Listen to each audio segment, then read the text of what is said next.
got time, cuz. Today I got time, cuz. You lucky on that day I was acting cool, cuz. Nigga, what's up? How gangster are you, cuz? I don't fuck with you, cuz. You disrespecting me. I don't fuck with you, cuz. You disrespecting me. I go hard, cuz. Hey everyone, I hope you guys are doing good today. Happy Friday. It's been a long week. I've literally been sick all week long. And I've been trying to get it together. I was gonna do a video earlier and then I got tired. I went right back to bed. I was like, yeah, nope, I couldn't do it.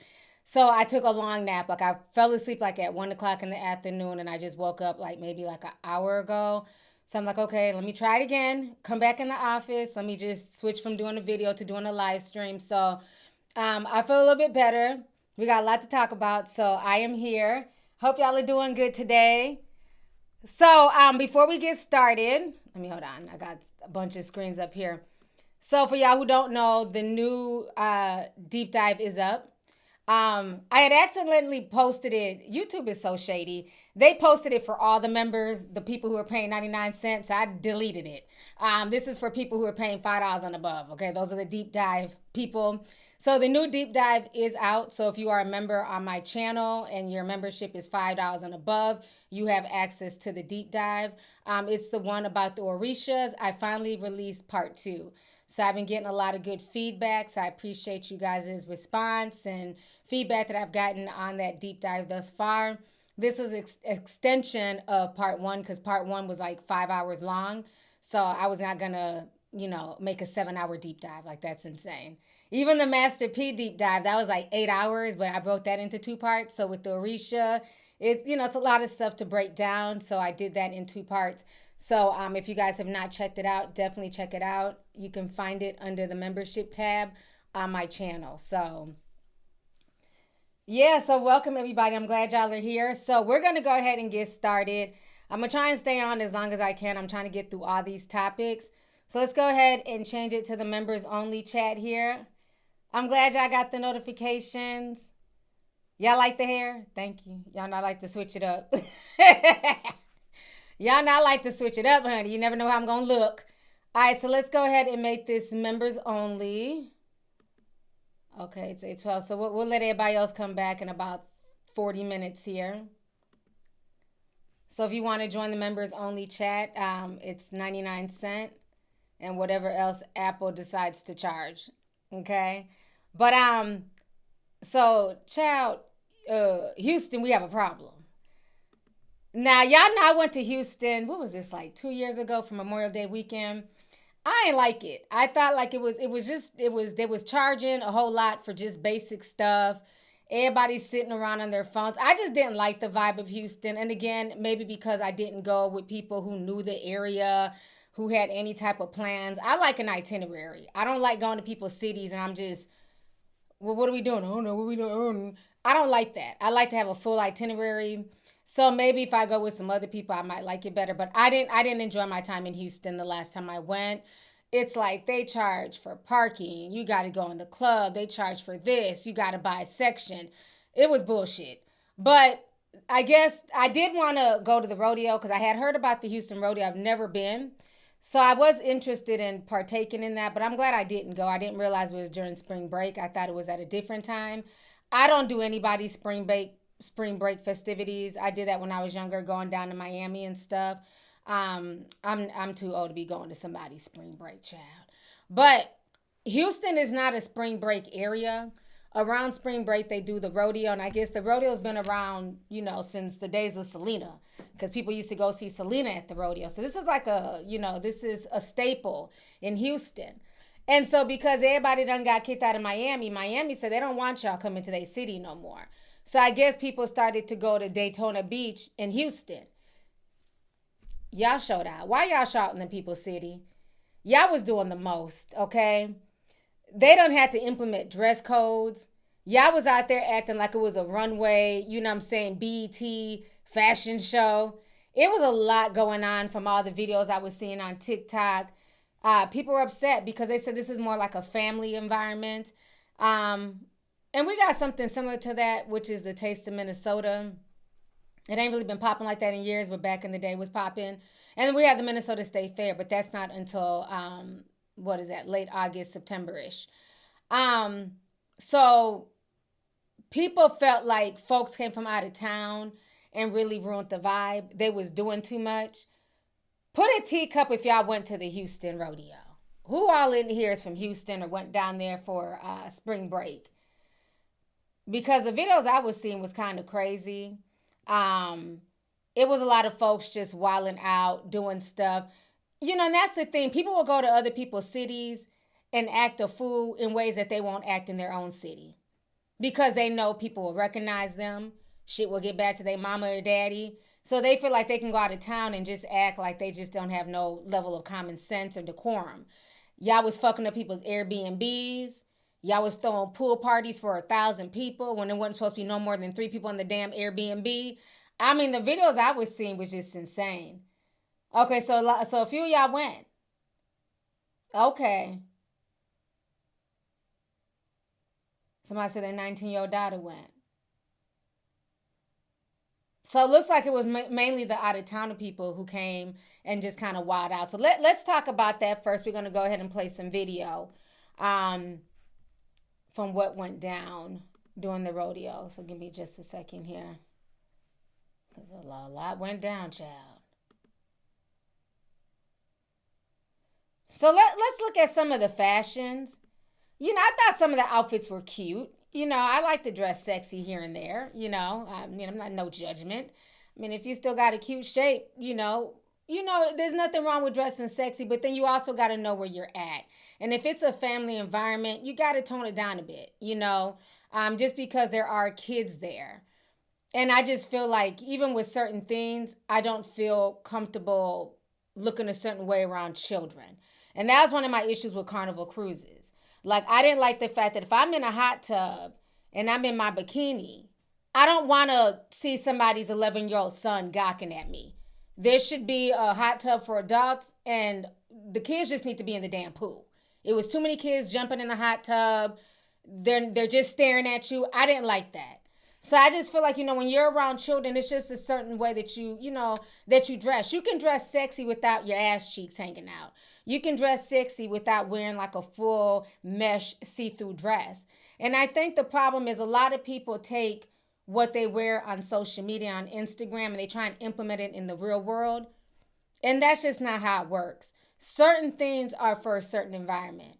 If you want to wear see-through shit to the club and everybody is 21 and up, that's fine.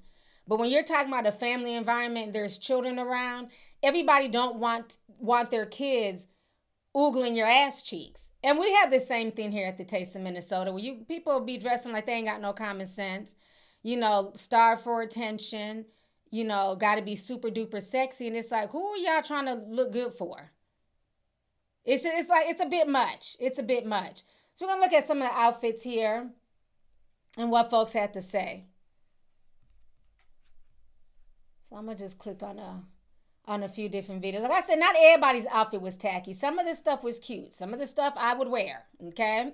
I mean, I know how we dressed at my little shindig at the Millie party, because we did a little cowboy party. But again, everybody there was at least 18 plus. There wasn't no babies running around.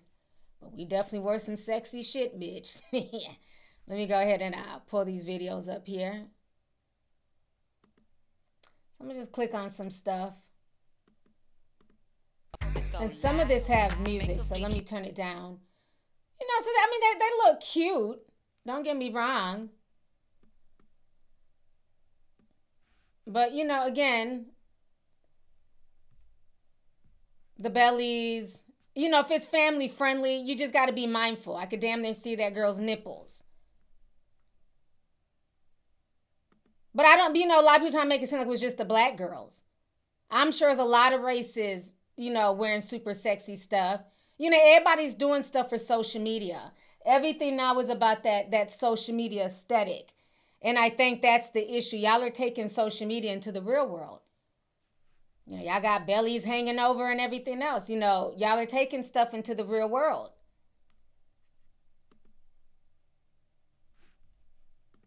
We already knew that black women have never stepped foot in a fucking gym. I've never seen so many cottage cheese thighs in my fucking life. Cottage cheese butt cheeks, just saggy stomachs, and to just be having the audacity to even have it showing.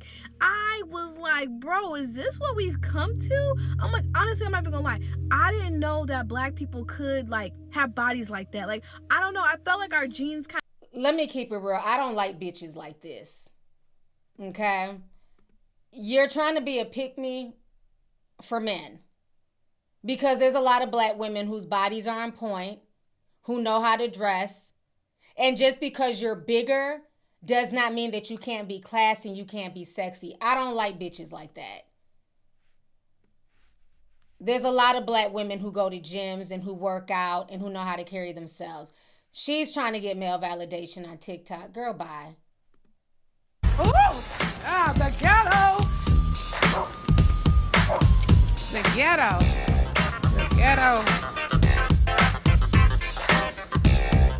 So as you see, there's a lot of fights that went down as well. Let me pull up some more videos here. I think was this the one girl? These boots are made for walking. Oh, I gotta turn this down. So I know a lot of people drug her outfit. She said it was American Eagle. You know, and you know, she's slim thick, I guess. But again, you know, the shorts are just, it's a bit much. If I had to see, if your ass, you know, her ass isn't hanging out, but it's enough where it's just like, you want, you know, we don't need to see ass cheeks. That's just what it is, because there's children there. Let me see. Here goes another one. I'm muting this. So even with this, her legs are covered, but you know, it's skin tight. The titties are out. This is more like club wear. You know, you can see the meshing. This is more, there's a little girl right there. And I think that's the problem, is you have grown adults who are looking for attention on social media. Again, body is tea, pretty face, but, you know, be mindful. There are children here. More fighting. Let me click on, let's see here.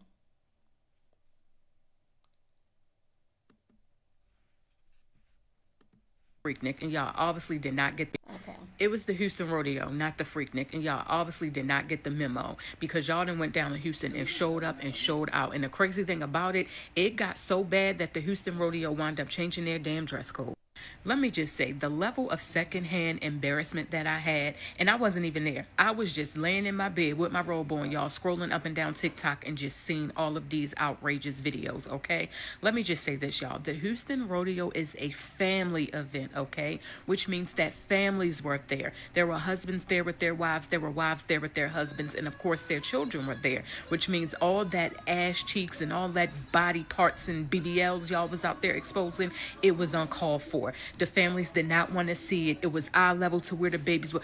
Y'all, it was just out of control, okay? And what was the point of even leaving your house to go stand around at a gas station and look at each other? Y'all can tell when people ain't never been nowhere, because you don't know how to act, and y'all obviously did not know how to dress. It was absolutely outrageous. It was absurd. Y'all behavior, ridiculous.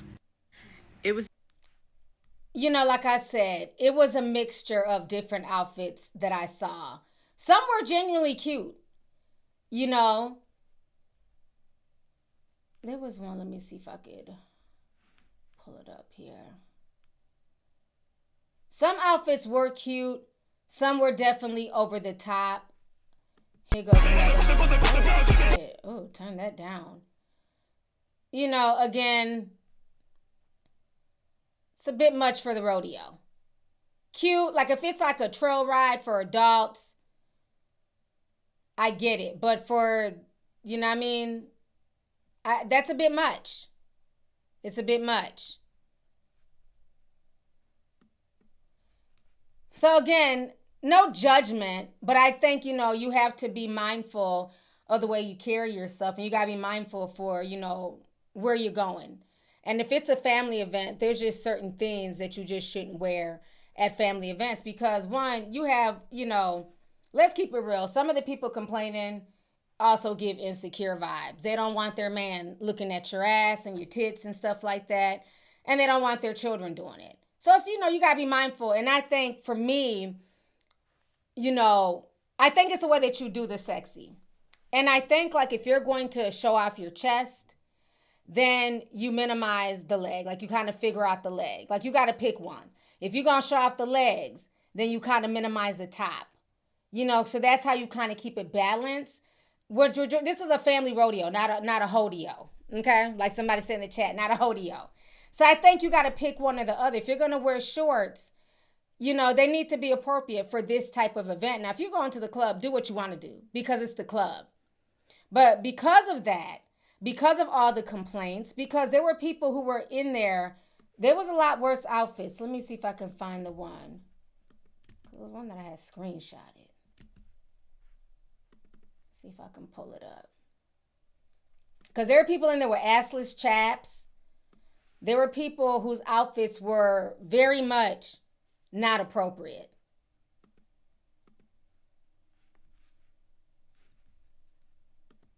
Let me see if I can. Okay. Here goes one of the outfits that went viral. And I'm also trying to be careful because, you know, YouTube censorship. So do y'all see this? There's a child right here. There's never a reason for you to be walking around with your ass cheeks out like that. There was a lot of people who, you know, like, to me, that's just not appropriate. That's underwear. That is straight up underwear. But again, there were also outfits that I thought that people were kind of being angry at. And it's like, okay, you're giving just being, you know, you're just mad. You know, so I think that there's like a way to do it.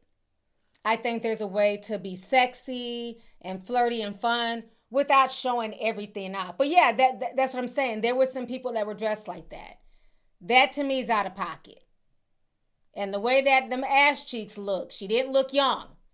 She looked, well, I don't know, because some of y'all 25-year-olds be looking like y'all's 35. But it looked like she was older. That didn't look like a teenage ass. So she knows better. She knows better. So because of this, they have now implemented a dress code. It got that bad.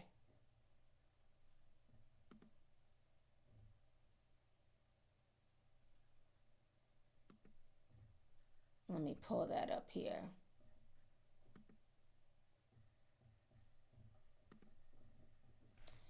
So not only did they implement the dress code, but because of the fighting, they also had to shut it down early. Let me, hold on real quick. Thought I had it up already.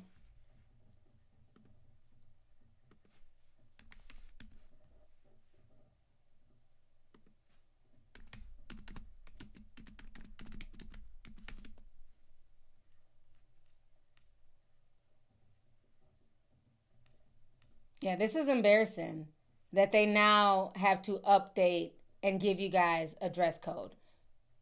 The Houston Rodeo is a... Hold on, let me go ahead. We're going to watch this.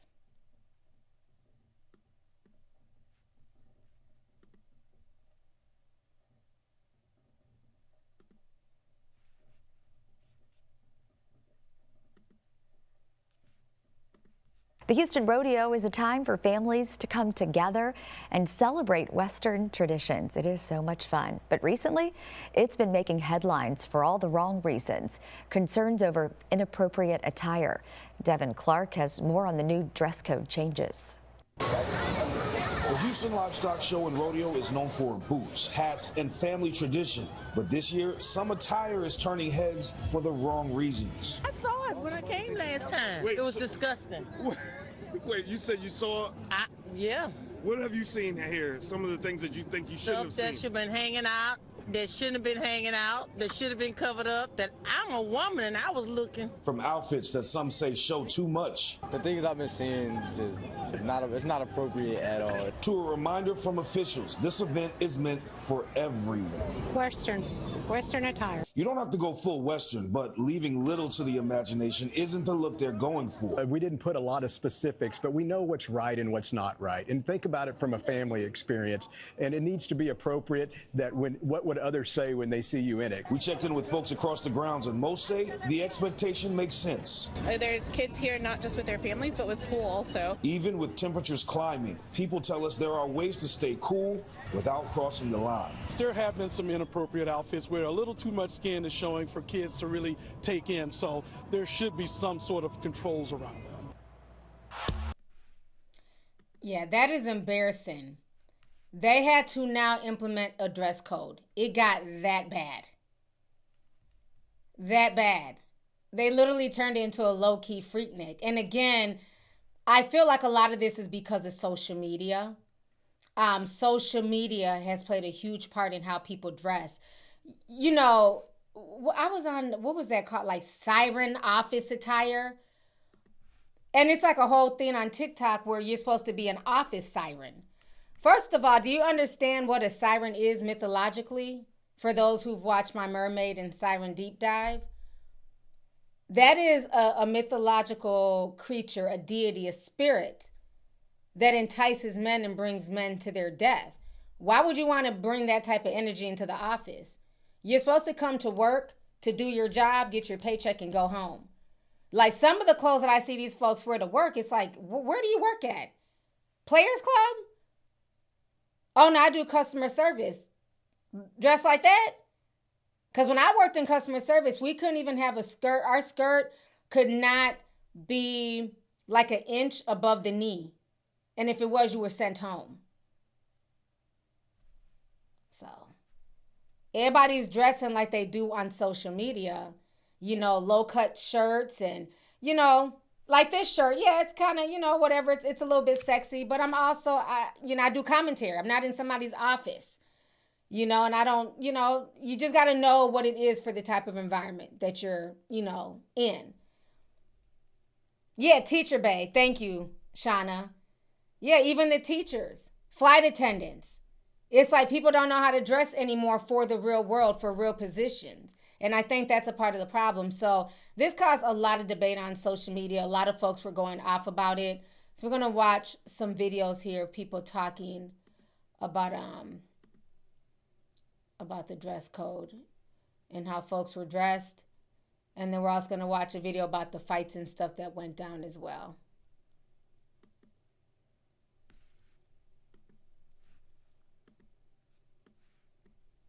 Embarrassed us so bad for the Houston rodeo that like this have to be talked about. And we've been telling y'all this.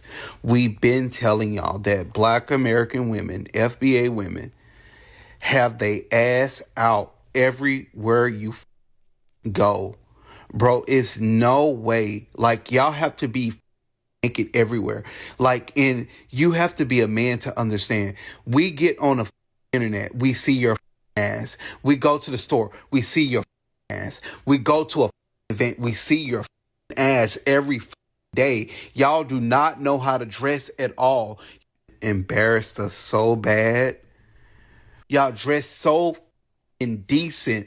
Like, it's like y'all are just begging for sexual attention 24 hours a day. It don't matter if y'all in front of children.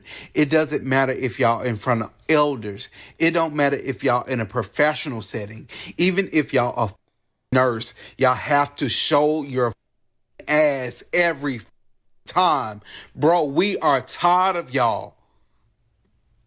We are tired of y'all, bro.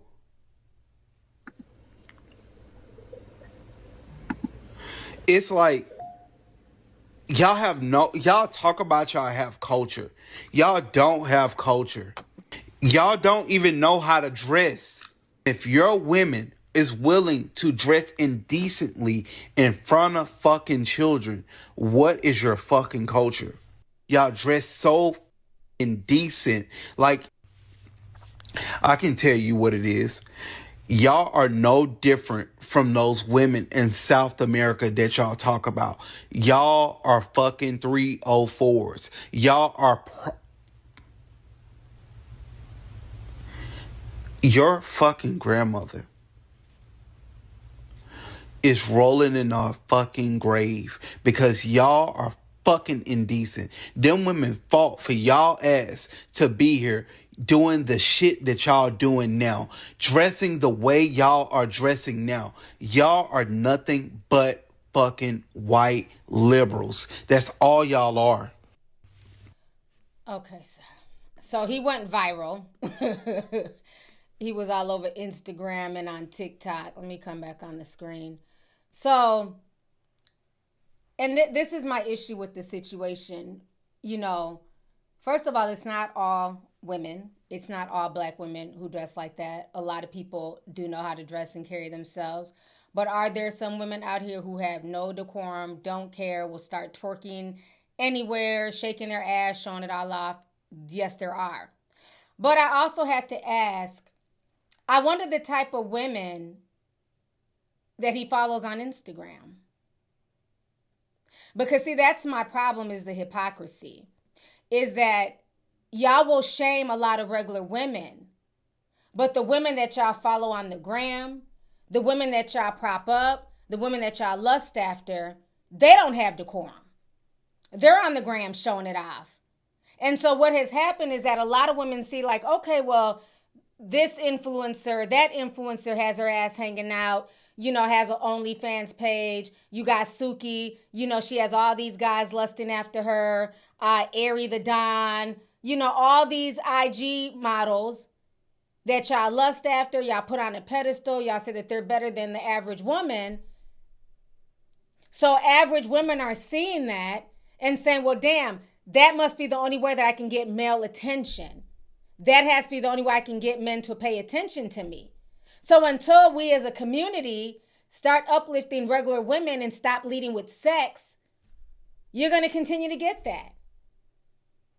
You know, it's very easy to punch down, but like I said, I'd be very interested to see what type of women men like him and others follow.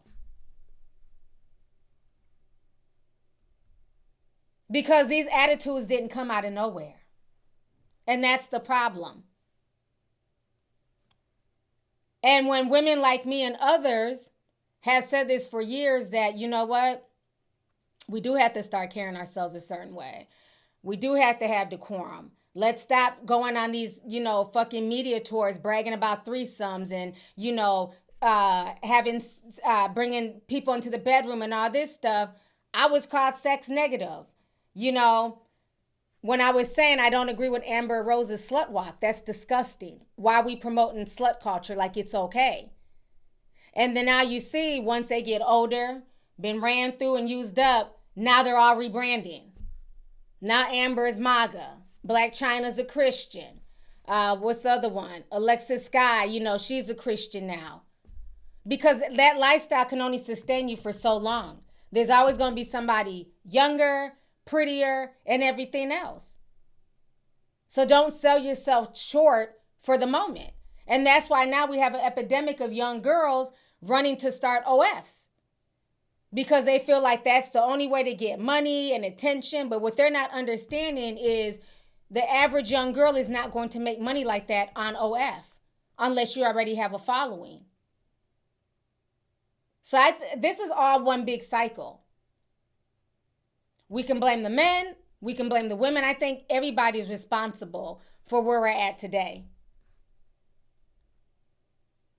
Let's not forget, rappers are no longer having females in videos, you know, who are classy and sexy. I couldn't even tell you what video vixens are in music videos today because it's not about the face anymore. It's just about the ass. It's just about them getting in a music video and twerking. So, yeah. Lady Nebe says supply and demand. I definitely agree. Yeah, Brittany Renner. Remember she was bragging, oh, you know, I've been with so many basketball players, I get that bag.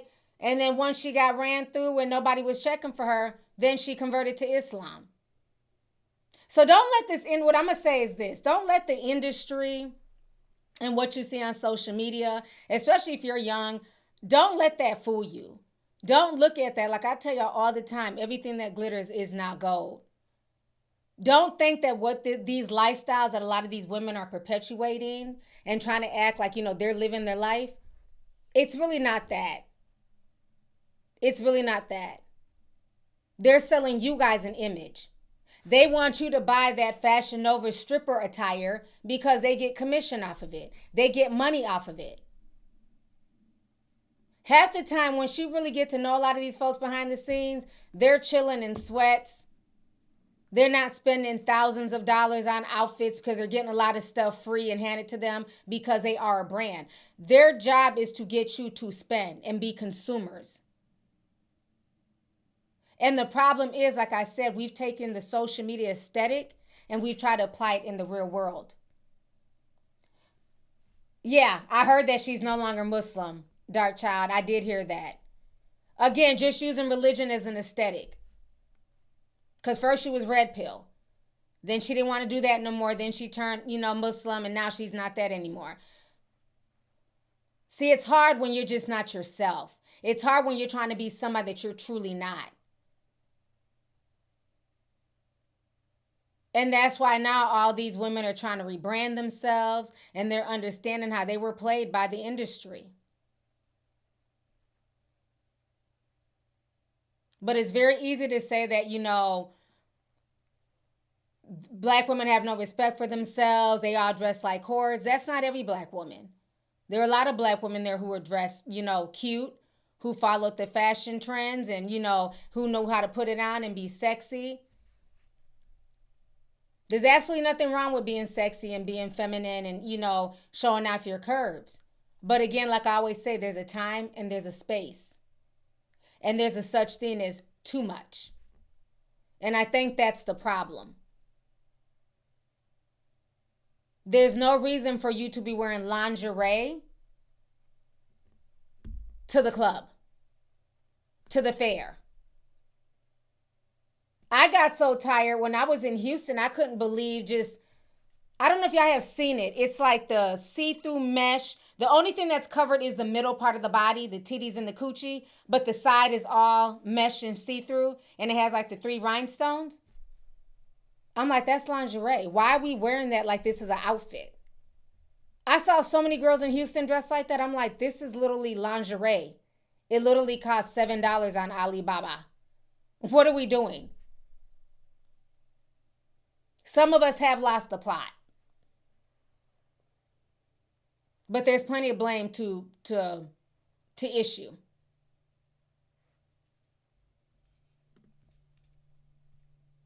Let's see here. Let me read some of these super chats.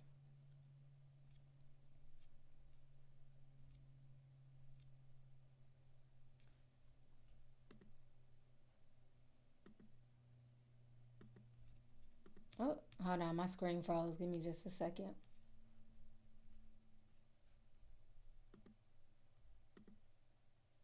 Whoop Tina. Hold on. Trying to read her super chat. It just disappeared. Hold on. Now my screen crashed. YouTube is tripping.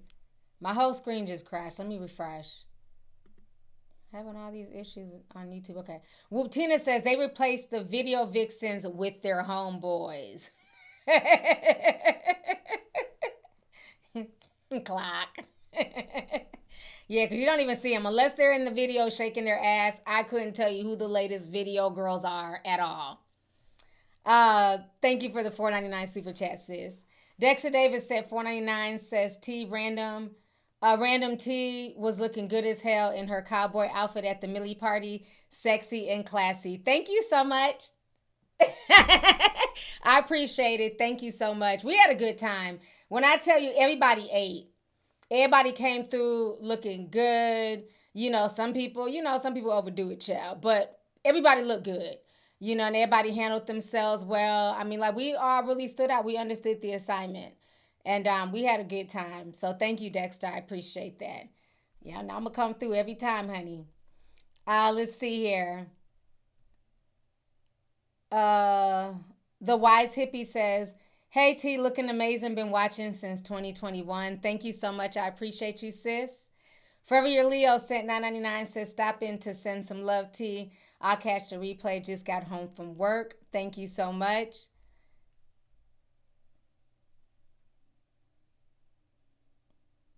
Let's see here.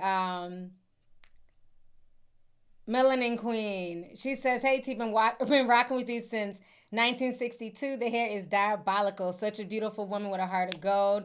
Much love and respect to you. Thank you so much, sis. I appreciate you. Thank you. Let's see here. Andrea Williams sent $4.99. She said, that's funny that the lady... Hold on. That was funny. The lady differently mentioned the kids first. She mentioned the wives and the husbands. Yeah, I think that's where some of it was. Some people felt away because their husbands was there and they didn't want their husbands, looking at the young, the other women and stuff like that. And I get that too, but my main concern is the kids. If your husband don't have enough respect for you not to oogle and google at somebody, that's between you and your husband. That's not that woman's fault. And my thing is that at the end of the day, people are going to look. Because shit, bitch, I'm looking too. So I've never been that type of like, oh, you staring at her while you... I think that's stupid. That's human nature. If somebody walks by, especially if they're pretty, you're going to look. As a woman, I'm going to look. Shit, okay. I see her outfit. I like her shoes. I'm looking, but I'm not going to be mad because my man looked too. Because if a man walks by and he looks good, I'm going to look. Like, I ain't going to say shit, but... I'm definitely going to peep the scene, okay? I mean, that's just human nature. So that's not that woman's fault. Let's see here. Adelaide McKenzie sent $10. Says, late to the live. It's 1 a.m. in the UK. Who sang the George Floyd song? I need to rejoin Discord. Please, I had to log on, timing issue. But hey, 3 years later, I can manage now. Thank you so much for the super chat. I appreciate you, sis. So yeah, it's a lot going on. So now let's get to the fights. So there was a lot of fights that broke out too, which is just a shame. This was sad.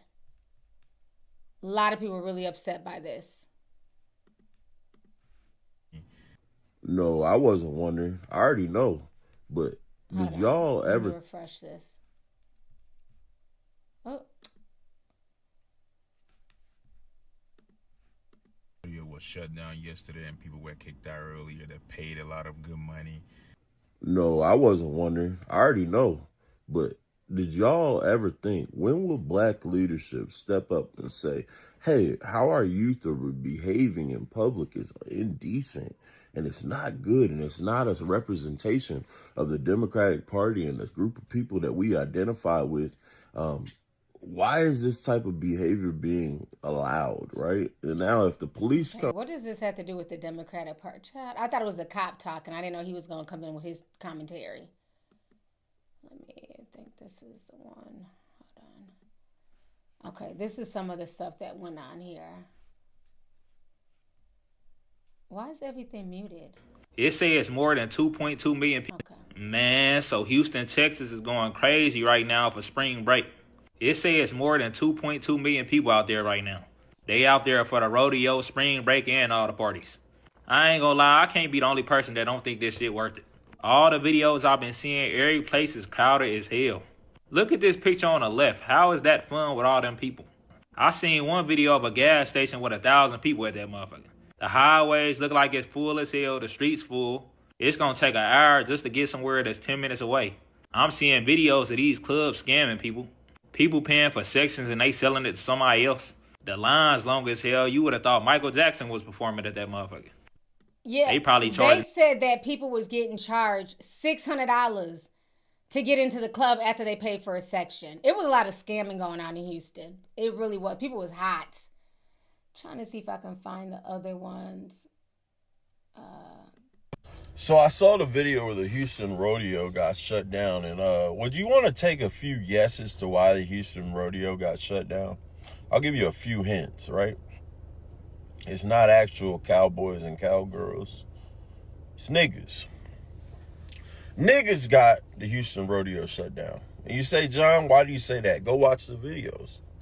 It's the behavior, it's the dresses, it's the lack of accountability, it's the lack of decency, it's a lack of respect for law enforcement. Niggas. It's nothing new. Like, y'all know it, but y'all can't say it. So I'm gonna say it for you. Niggas got the Houston Rodeo shit shut down. I don't know why anyone in Houston would want to even invite this crowd out to do. It makes no sense, man. Like, it was cool and it was just like Bum B and, you know, Slim Thug and all these, like, you know, like, give them a couple nights. But they've turned it into Freaknik.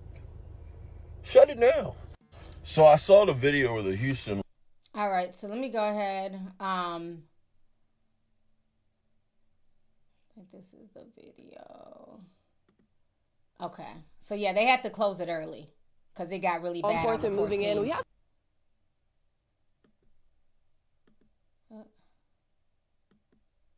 The rodeo turned rowdy and rambunctious after people started running near the carnival area. Yeah, some scary moments, and it prompted the Houston Rodeo and Livestock Show officials to shut down the carnival rides early. ABC 13's Brianna Willis is live right near NRG for us this morning with how all of this chaos unfolded, Brianna. Yeah, chaotic indeed. I mean, really, this was all around 10 last night. People are just running and scattering everywhere. Again, out of an abundance of caution, rodeo officials say they did close the carnival rides early. We saw law enforcement moving in. We have some new video we also want to show you sent in by our viewers here. Again, you can see people running and scattering, really just carnival chaos here. Security and law enforcement moving in on horsebacks to try and get everything under control. Again, rodeo officials telling ABC 13, of course, safety is top of mind and their top priority of their guests, and that's why they shut down the rides out of an abundance of caution. We, of course, talked to some rodeo goers who were here when everything went down last night. It's pretty chaotic, just out of nowhere. Like, we were just having a good time, and then out of nowhere, just chaos broke down. People started running different directions, and then we don't know what happened. They told the rides were closed. So. Yeah, pretty scary and chaotic indeed. But take a look. Today is Go Tejano Day, one of the biggest days typically here at the Houston Rodeo. So we are, of course, asking officials if they will have increased law enforcement presence here today. But as you can see, it is Go Tejano Day, one of the biggest days here typically here at the Houston Rodeo. We're live near NRG. I'm Brianna Willis, ABC 13. All right, so you guys see that. So it was a lot of violence that went down. It was a lot of young people fighting from what I saw. I was trying to find the one video. They were squaring up and some more shit. Of course, young girls were fighting too.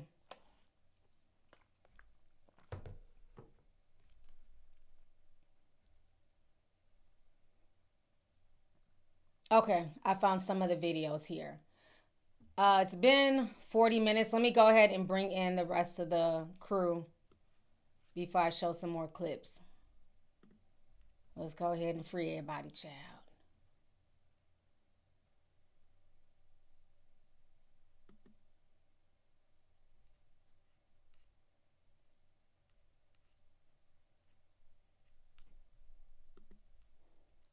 Give me just a second here. Refresh this. Okay, there we go.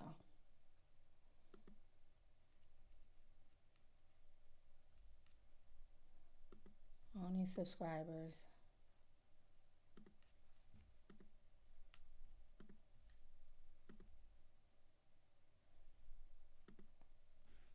All right. So the subscribers can come on in. They talking about hallelujah. We's free. Come on in. So let me go. I found the other clips here. Here come the floodgates. AG. Let me see here and pull up these clips real quick. Oh! Seen that one. So here goes another one of the clips.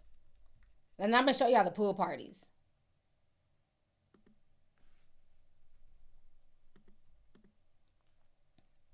These young girls be out the hook too. I'm gonna turn off the music. They play that set it off music. Like, look at this. But that's how it be. You know, I can't judge Houston. They do the same thing here in Minneapolis. There's a big old fight that broke out at the Minnesota State Fair. So now let's get to the pool parties.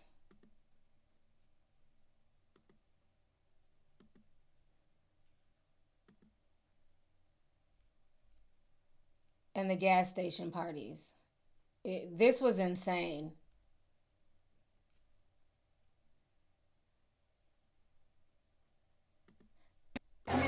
I gotta turn the music off, but yeah, I'm gonna just show y'all some of the pool parties. And then once they were too full, people were just moving stuff to the gas station. The Airbnbs were crazy. So this is just one of the pool parties here. And it's clearly obvious people in Houston don't really swim. I always see videos of them around the pool. They don't really seem to get in the water to swim, though. This was at the gas station. Point of view, the Houston pool party shut down, but we still got a party. I couldn't imagine.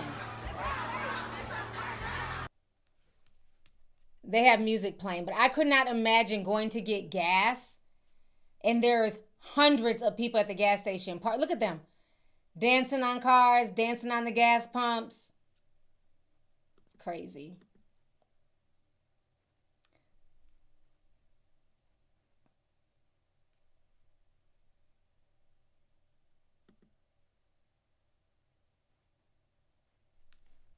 That's old. Hold on. Here goes another one. They was turning up. They was having the time of their life, honey. With 4 folks in the pool.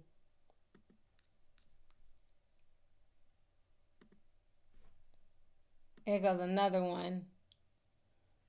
Nobody wants to get into the pool ever. I guess that's a Houston thing. They don't really get into the pools, but their pools are just like the aesthetic or something. Let's see.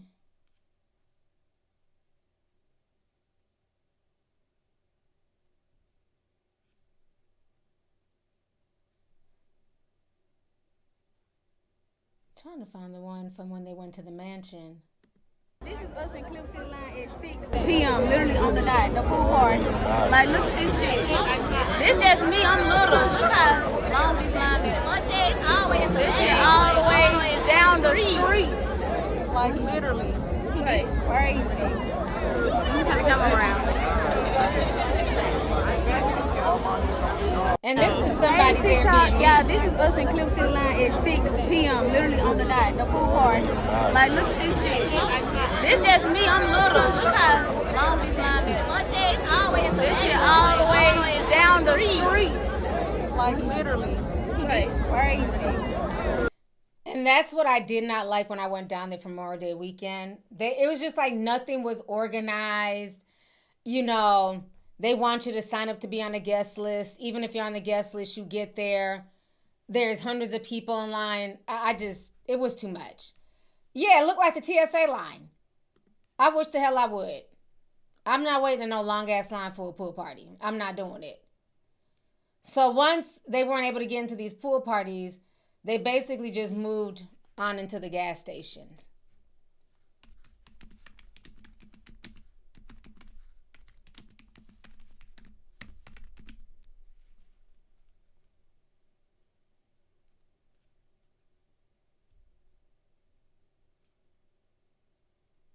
So I'm going to show y'all some of the stuff that was going on at the gas station. Houston, we have a problem.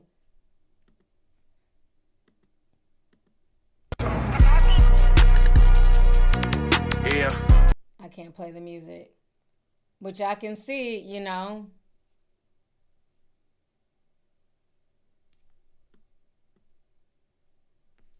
They're just at the gas station partying. Some more people.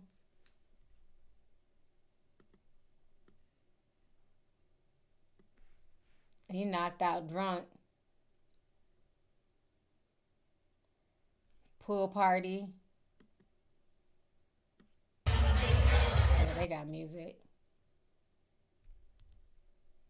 So this is at all the clubs. $300 at the door. And then the thing is, y'all want to charge all this money, and then we get in the club, nobody's dancing, everybody's sitting around taking selfies and trying to pretend like they're having a good time. I wish the hell I would pay $300 at the door to get into anything.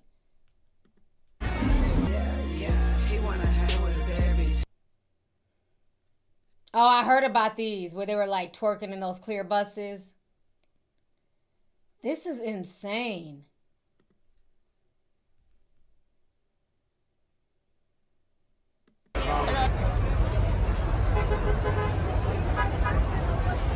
I couldn't imagine the traffic.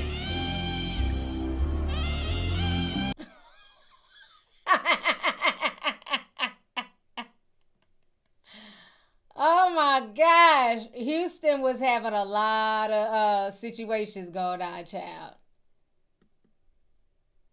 What he got to say? No, I'm not blind. People flew in to Houston for spring break. And all on their stories like, hey. And y'all are outside at a gas station?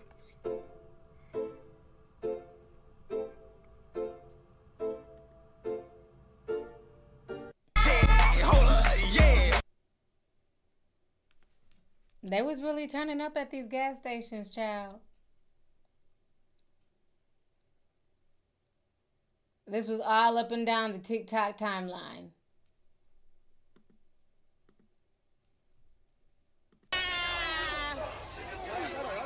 I'm better than a rose toy. Okay, and then y'all wonder why these STDs are out of control. Now you see they're bragging about eating coochie. Y'all don't even know the girls' names. He's saying he's better than a rose toy. Okay, sir. And then when you end up with, fucking herpes around your lips, you're gonna be mad. Y'all doing a lot.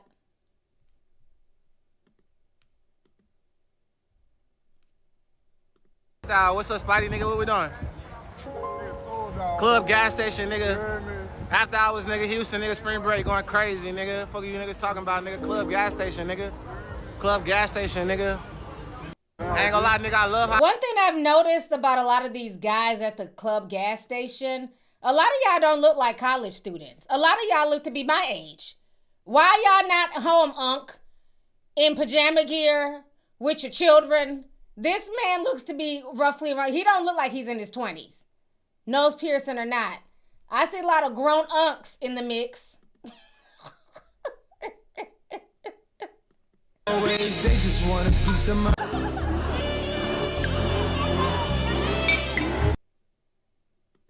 Oh my God, this is so funny.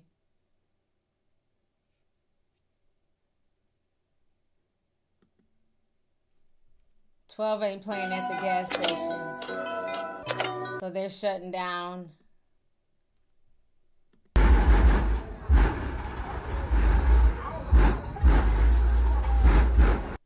Yeah, no broke college students are affording cars like this. These are OGs coming out trying to holler at them little ass girls. What college student is rolling like this? Child. Someone found dead. And must be drunk. Oh my God. I would have anxiety. That's a lot of people. Whoa. That's a lot of people. Yeah, I would have anxiety. Symbol, please. I got some tea for y'all. I promise. Wait, hold on. We not judging either. We judging. God said we can judge righteously. But I got some tea for y'all. Come here. They're gathering at gas stations and partying like it's a club. But they will go to church and worship God. Oh, Bitches is bad. Yeah.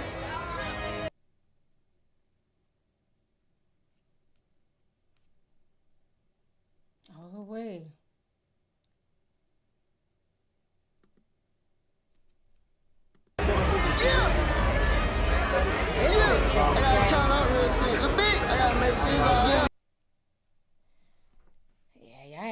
rodeo time in Houston, child. Houston is busy. I want to sign a regular weekend. So I couldn't even imagine with like all the out-of-towners, the spring breakers. And they said the same thing was going on in Daytona Beach as well. And it got so bad that Daytona Beach is now saying that they're declaring a state of emergency. This came out today because the spring breakers have gotten so out of hand out there that they've now declared a state of emergency. This is embarrassing. The city of Daytona Beach is declaring a state of emergency starting tomorrow. This comes after chaos erupted during the start of spring break last weekend. With more unsanctioned events expected this weekend, city officials are working to keep the beaches safe. West 2's Pamela Combe explains the youth curfew and what locals have to say in response. After thousands of people flooded Daytona Beach for an unsanctioned event last weekend, leading to chaos in parts of the city, leaders voted to take action. Some locals are welcoming the city of Daytona Beach's new curfew for anyone under 18. I think that's pretty awesome. I think we definitely need that. That should actually be in place all the time. Starting Friday and for the next 7 days, all minors will have to be at home by 8 p.m. until 5 a.m. the following morning. The curfew applies only within the special event zone stretching from University Boulevard to Silver Beach. This curfew won't apply to minors who are with their parents, who are playing in their front yard, or going to and from work. In the meeting, Police Chief Jakari Young says he has more ideas for future years on how to get the crowds under control, from placing an age limit on Airbnbs to requiring mandatory security guards at bars. But he says it's up to the city commission to decide how strict they want to be, giving examples of what other cities are doing during spring break. So Miami Beach just flat out said, you are not welcome at all. We don't want you here. Everything's shut down. Panama City Beach is looking at managing it, but zero tolerance. The city's hoping this curfew helps reduce the crowds. All agencies are still preparing, including beach safety, because the massive crowds increase the number of calls that come in. Inside of those big groups, we'll have smaller units staged so we can respond quickly. We do have an established emergency lane that we try and traverse throughout the day to keep people out of, but with that many people, it's difficult to get through in an expeditious manner. Covering Volusia County in Daytona Beach, Pamela Combe, West 2 News. So it's a lot going on. And I mean, again, spring break was around when I was a kid. I didn't have no money. So our spring break was going from St. Paul to Minneapolis. Okay. Our spring break was Mall of America. I never had no money to go to, the MTV spring break and all that stuff. But I just don't recall a lot of these issues happening back then. Maybe because, we didn't have access to news in Florida or in Houston, but I just don't recall it being as crazy. So I don't know if it's because of social media and people, trying to put on for like their followers or put on for social media, why it's so hectic. Now, when I got a little bit older and I finally did get some money, I went to spring break like around 20, 22, 23 years old. I went to Miami for spring break with one of my friends, and we had a good time. There's a lot of people down there. People just walked the beach. Again, this was before social media, because this was even before I got pregnant with my second. This was probably like 2004. But everybody was cool. We just had a good time. People partied, kicked it. It wasn't all this extra stuff. I just don't remember it being crowds of people and the fighting and the carrying on. I don't recall it. Yeah, I feel like a lot of this is because of these kids have more money. They have access. They have social media and things like that. I just don't recall all of this drama. Because for years, we've had spring break in Miami. And now it's canceled. They won't allow y'all to do it or anything. Then I know people did spring break in Vegas too before Vegas ended up, becoming expensive as hell. People would do spring break out there as well. But yeah, it's just really changed. I just feel like it's just people don't have a level of empathy, decorum, people just littering everywhere, getting drunk out their mind, not having any type of self-awareness. And I think that's the real problem. Because spring break has always been around.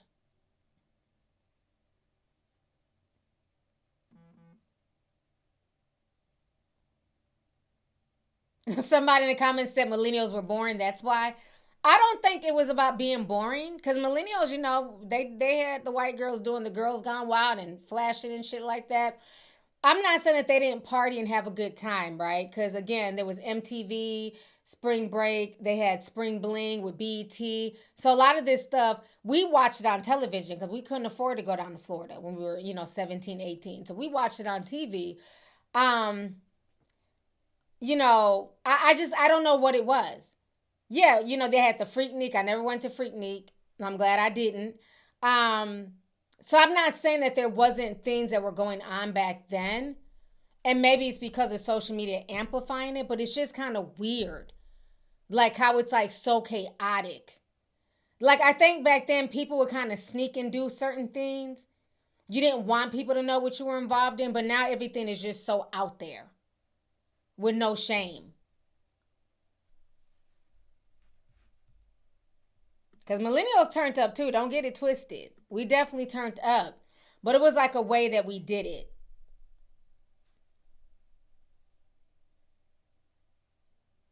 So it's going to be interesting if more cities end up just, saying to hell with spring break, stay in your own damn city, don't come down here to our beaches and mess stuff up. Because that's what's going to end up happening.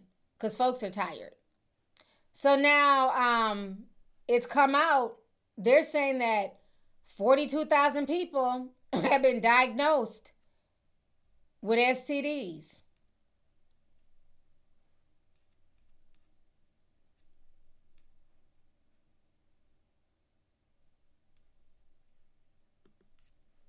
This came out on the blogs the other day. In Houston. So they're saying if you came for Houston spring break, you need to go get tested. To me, I feel like that's kind of an over-exaggeration. I don't feel like it was 42,000 people. That's a lot of people. But I have heard that the STD rates in Houston are extremely high. So, you just want to be careful. It's one thing if you want to hook up and do little stuff, but you have to, you have to be safe when doing stuff because you can hook up with somebody and, end up getting STD for life. So you got to be mindful of stuff like that.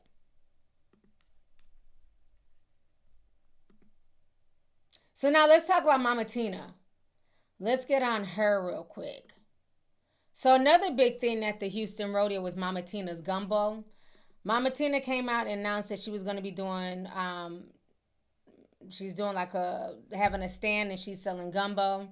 So this came out earlier in the week. And so a lot of people were excited to try it. And there was definitely mixed reviews on her gumbo. So let me go ahead and play this clip. I think she has music at the beginning. This was her intro. I don't want to play that music. She's walking with her boots. All right, girl. All over you. Hey, it's not my first rodeo or my first pot of gumbo. I've been doing this for years and people have been asking for this gumbo. So we are debuting Miss Tina's Gumbo at the 2026 Houston Rodeo, March 2nd through March 22nd. Me and my handsome cowboy partners, Adrian and Daniel, will be at the rodeo. And we will debut Miss Tina. So come by and get a bowl of this gumbo. You won't regret it. Okay, first of all, let me keep it real. Nobody was asking for you to make gumbo. I've never heard that in any comment section. We didn't know you cooked. I've never heard anybody say, damn, I wish Miss Tina Knowles would make us gumbo. I've never heard this. So all these people have been requesting my gumbo. I didn't know her to be a cook. I've always known her to be a hairstylist. Not saying that she doesn't cook for her family, but we know you for styling hair and outfits. We've never known you to, be a chef. But okay, ma'am. So she decides to make gumbo, and it did not go over well. It was on the news. People tried it. The news talked about it debuting. A lot of people reviewed it. It didn't go over so well. So this was them talking about it in Houston. Okay, Mama Tina, it's good, it's good. I can't wait to try it. So I'm so excited for Mama Tina's Gumbo. Every year, the Houston Livestock Show and Rodeo introduces new foods to tantalize our taste buds. This year, it is the debut of Mama Tina's Gumbo. We are excited to try it, and we hope you will be too. And right now, we have Miss Tina Knowles here to talk to us about this. Hey, Miss Tina. Hi. Okay, so tell us, what is in this famous gumbo? Well, we have two types. One is chicken and sausage, and the other is seafood. That's the deluxe. That's my favorite. Gumbo is so flavorful. It is cooked for 16, 18 hours, just simmered to perfection. We haven't had one person. Objection. Who the hell cooks gumbo for 16 to 18 hours? I make gumbo from scratch. And it's no more than a 2-hour process from scratch. And that's including making the rice. So 16 to 18 hours, that already sounds sus. Let's continue. Not to say that it was delicious. That's pretty amazing. Have you had it? I have not had yours yet, but we're gonna fix that. Yes. So are you actually making this gumbo for everybody out here? You're the one putting in the hours to create this? Well, I have two young partners, and they had the most delicious gumbo. They brought it for my book tour. And so their recipe was delicious. So I put all of my Louisiana touches and my family recipe little tricks in there and combined it. And now it's like a hybrid of both. All right, the biggest thing here, though, we've seen on social media, people want to get to the gumbo. They do. What do they need to know about finding you out here on the ground? We are in the kids section, and we are by this big Ferris wheel right here. Okay, perfect. My last question, is there any way we can get this for people at ABC 13? I'm being selfish now. We'll send some over. Y'all gotta come taste it. That's though. You true. too. Now let me keep it real. One thing I've noticed while looking at her gumbo, the broth is very runny. I haven't seen anybody pull out any okra. Like, I put okra in my gumbo. That's what helps thicken it. As many people I've seen tasting it, trying it, I have not seen not one okra in there. I haven't seen any bell peppers, onions. I just see a bunch of stringy ass chicken or beef and then the shrimp. It just looks watery. It just doesn't look appealing to me. Like I said, I make gumbo from scratch. I make the roux and everything from scratch. It doesn't even look like it has any roux in there. Child. Gumbo's supposed to be nice and thick. And when I make gumbo, I make it in the winter. I didn't even know that was supposed to be like a winter thing. I just felt like that's common sense. Because that's what kind of first threw me off is, why are we eating gumbo and it's like 100 degrees in Houston? I've only ever made gumbo during the winter when it's cold outside and there's snow on the ground. Now, granted, y'all don't get snow in Louisiana and Texas, but we do up here in Minnesota. But that's the only time I've ever made it. So for her talking about, so okra's a staple. I'm like, am I tripping? I haven't seen not one person put any okra in there. Somebody said Louisiana people don't put okra unless it's an okra gumbo. Yeah, I put okra in mine. Hers just looks very, very watered down. And again, everybody makes their gumbo different. But I didn't see any type of vegetable, any type of bell peppers. I didn't see the trio in there. If you know, you know.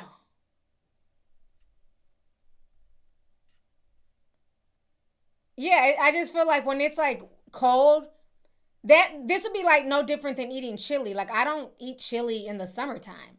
Like, when I make my vegan chili, that's wintertime stuff with crackers and things like that. I've never just, been, in the middle of July like, oh, I want some chili. No. I want fresh fruit, salad. You want light stuff in the summer because it's hot. So I don't know. I didn't understand the whole hype about the gumbo. But a lot of folks were not feeling it, unfortunately.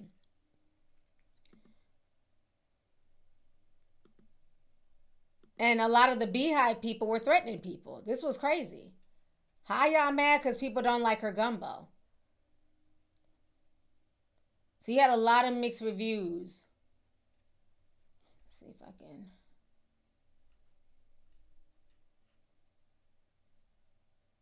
Some people said it tasted like, beef water. I don't know. And then other people saying like, she put a curse in the gumbo. I don't know. It's a lot of stuff being said about her gumbo.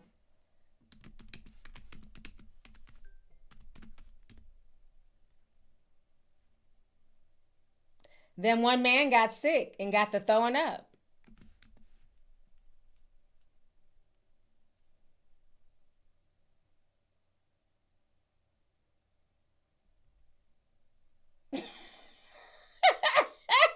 Hold on.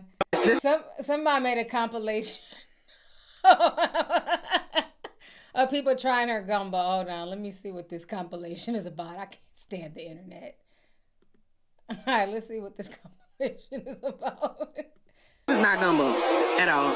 So things have now quite literally gotten out of hand because apparently the Houston Department of Health has now shut down Mama Tina's Gumbo. And honestly, this is what some of y'all get because y'all wanted a Flying Dutchman dinner so bad. Apparently it was shut down after multiple customers suffered food poisoning from ingesting the gumbo. And there was one woman in particular yesterday who had told their story, showed their medical records, and they said that it was in fact the gumbo that got her sick. Upon looking at the gumbo, it looks like a health violation. But I mean, hey, y'all wanted some witches brew, right? In the message from the Houston Health Department, they ended up basically saying that the establishment was closed due to inaccuracy between their permit application and the actual food preparation they were conducting. Also discarded all gumbo on site for the same reason, as well as the food being stored inside unapproved containers, and we could not verify proper cooling methods for pre-cooled batches of gumbo. I was getting on social media, oh my God, I love Mama Tina Gumbo. Stop lying on that woman. Now the health department involved. This is not.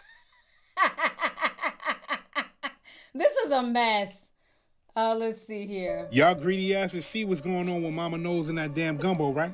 You see, the problem is y'all trust people too much. Soon as shit start trending, y'all do what the trends say.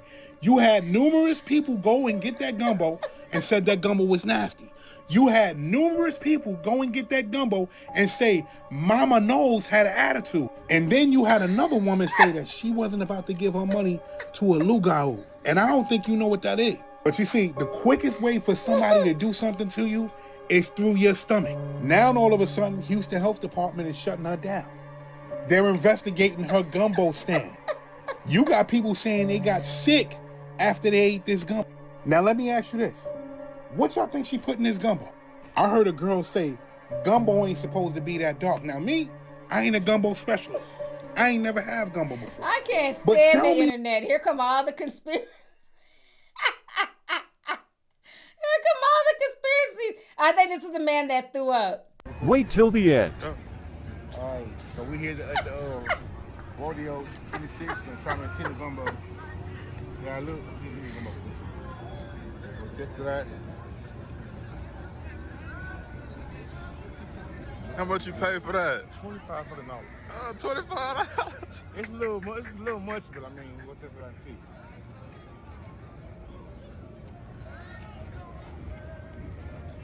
It's toasty. It's cool. Oh, so now that we talking about Mama Tina, here come Rock Nation. Rock Nation shall crumble. Now they're messing with my stream. Now all of a sudden I'm not getting enough bandwidth from YouTube and my camera's freezing up. See, anytime you talk about somebody related to Rock Nation, here comes a live stream freezing. Okay, Jay-Z. Yeah, now there's a lag. It's good. It's worth $25 though. I don't care how good it is. Not for this little thing. Yeah. But it's good though. It's good. It's pretty good, Mama Tina. Good job. I just ate some of Mama Tina gumbo at the rodeo. Damn. And look. Oh, sorry. I'm sorry, Mama Tina. This is spoiled.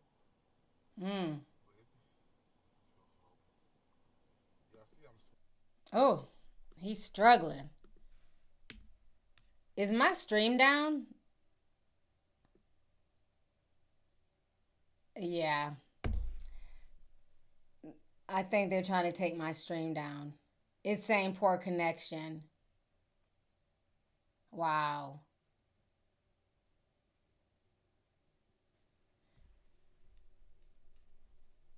I don't even know if y'all can see me anymore. It's just like everything is frozen. Oh, man.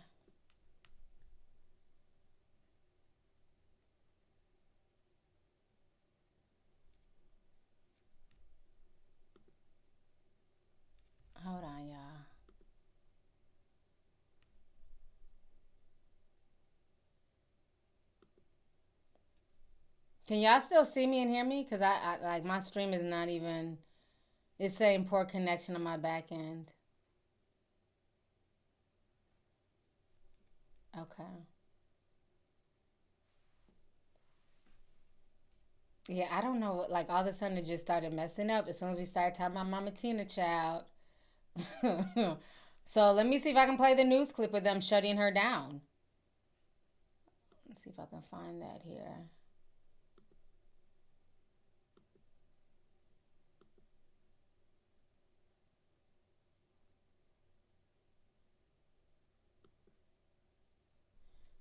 Okay, so here's a news clip. Hope I can play it. Okay, y'all can see me? Okay. All right, let me pull up the news clip. Rock Nation shall crumble. All right. Grand opening, grand closing. The Houston Health Department temporarily shut down Mama Tina's Gumbo booth at the Houston Rodeo because of a complaint. We spoke to people, and here's what they told us. We found out halfway through our bowl, so maybe it would have made a second guess had we found out beforehand. But also, you know, things happen, and you know, I'm all for somebody who gets back up when they fall down. Yeah, I hate it happen. I hate that is on their name. That stain is on their name. I didn't know they was. I never knew. Didn't know that. We just found out today. It just got confirmed today. They shut down on Monday and they just reopened today. So we're just kind of getting people's reactions. Well, I'm glad they opened. I'm glad they opened back up too. In a statement, the Houston Health Department said Mama Tina's Gumbo has been cooperative with the department's recommendation and passed an inspection. It was authorized to reopen on Tuesday, March 17th. You can read more about this. So they said it was reauthorized to open, but look at the line now. This was just from yesterday. So they're saying people aren't really going up there no more. Is there. Look at him. He's over it. Nobody. Nobody is there. Look at him. He's over it. Nobody. The internet ain't shit. So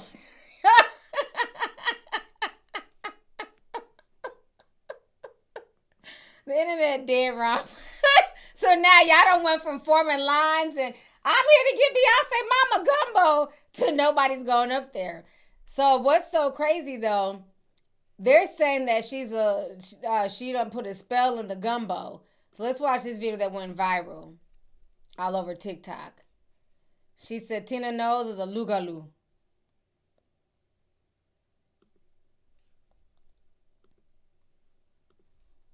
I don't care how hungry I is. You really think I would take my money and go give it to a lugau to go eat from her? You really think I would voluntarily eat from a lugau? Huh? I don't care how hungry I is, how curious I is, how broke I is, how rich I is. Whatever circumstance I'm in, it's some abzibas. Whatever circumstance I am in life at that time, why would I go to a lugau and eat her gumbo? Don't you guys know that the way people is get you the most, the way these witches and warlocks get you the most is through your food and your drink. They get you with and your clothes. They get you with your clothes. And you think I can go on the line and eat from a lugau bas? Nou pa gen sens. Pou mal manger. I don't care how hungry I is. So everybody's saying that she's a lugaloo. It's a Haitian it's a shift changing witch, a shift shaper, witch in Haitian culture. So they're saying she put a curse on the gumbo child. So everybody's going in now. Here goes another person.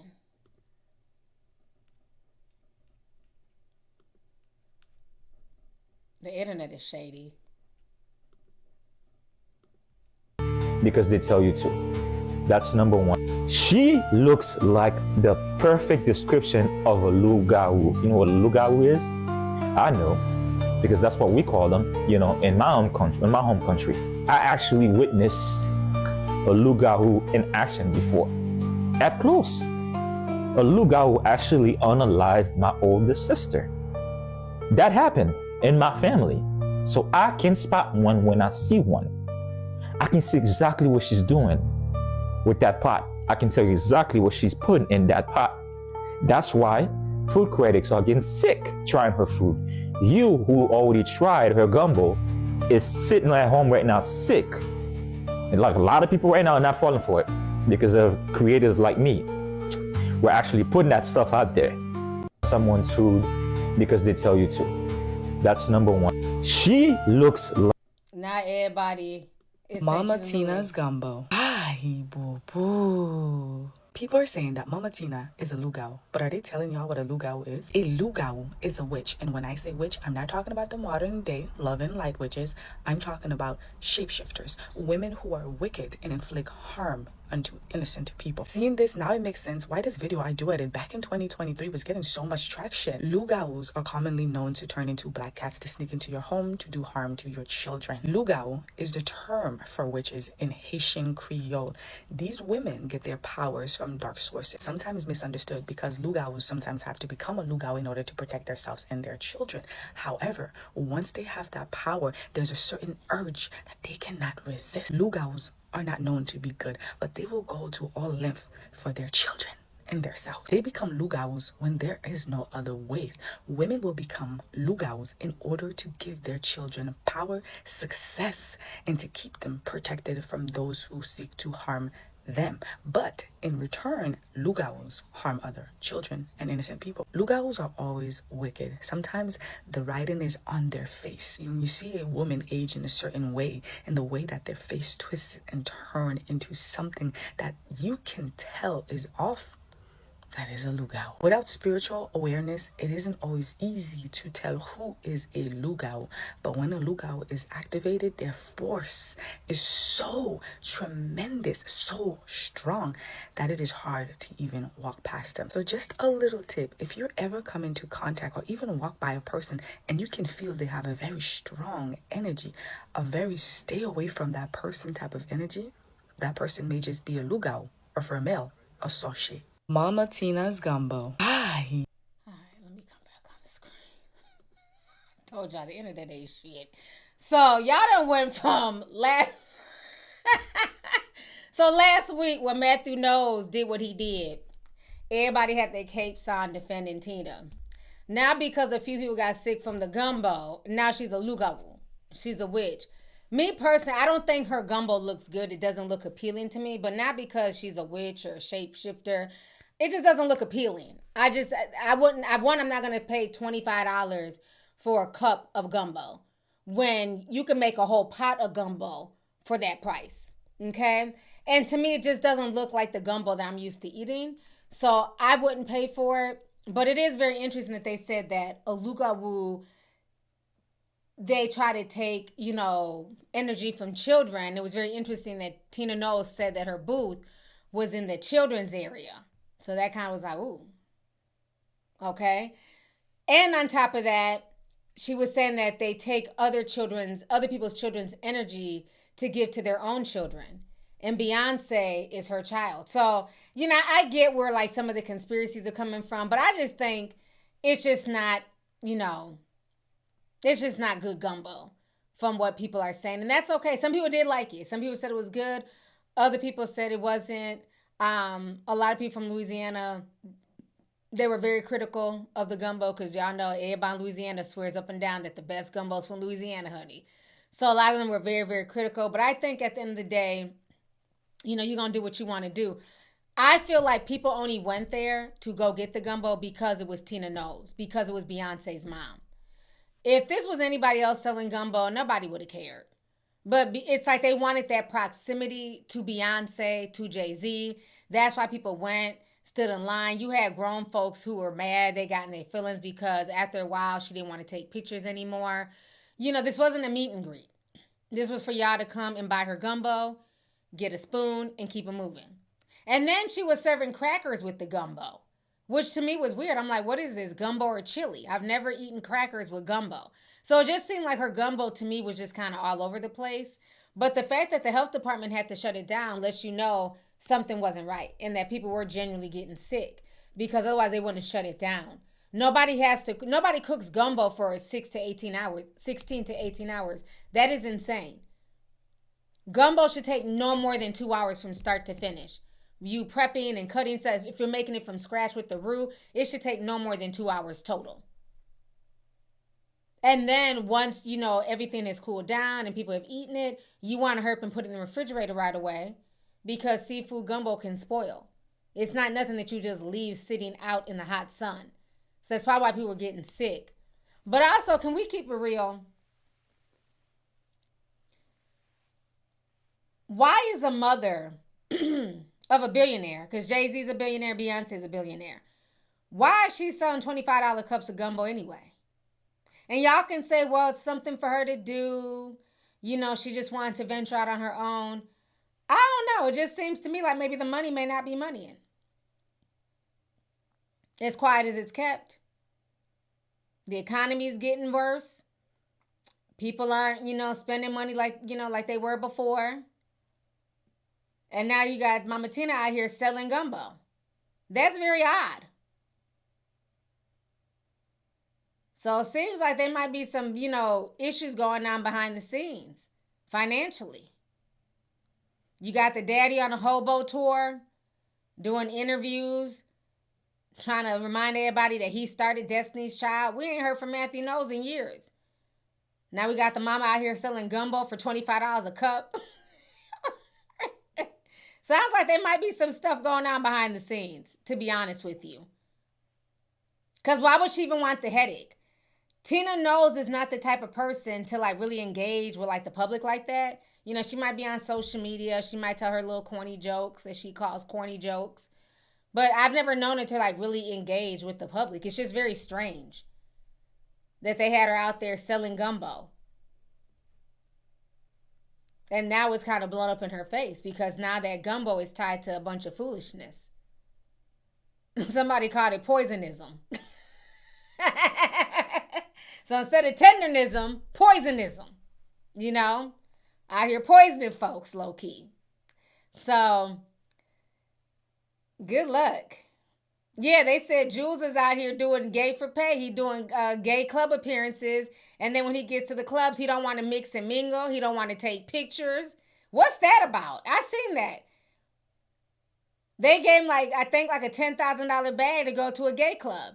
He put his hoodie on and just stood in the corner, refused to, even mix and mingle. Well, if you're okay financially, why are you doing, gay clubs? And then you get to the gay club and you want to act like you're mad. But you weren't mad when that check cleared. So I don't know what's going on with the family. Y'all ain't heard about that? Jules and the getting paid to be in the club? So I don't know what's going on.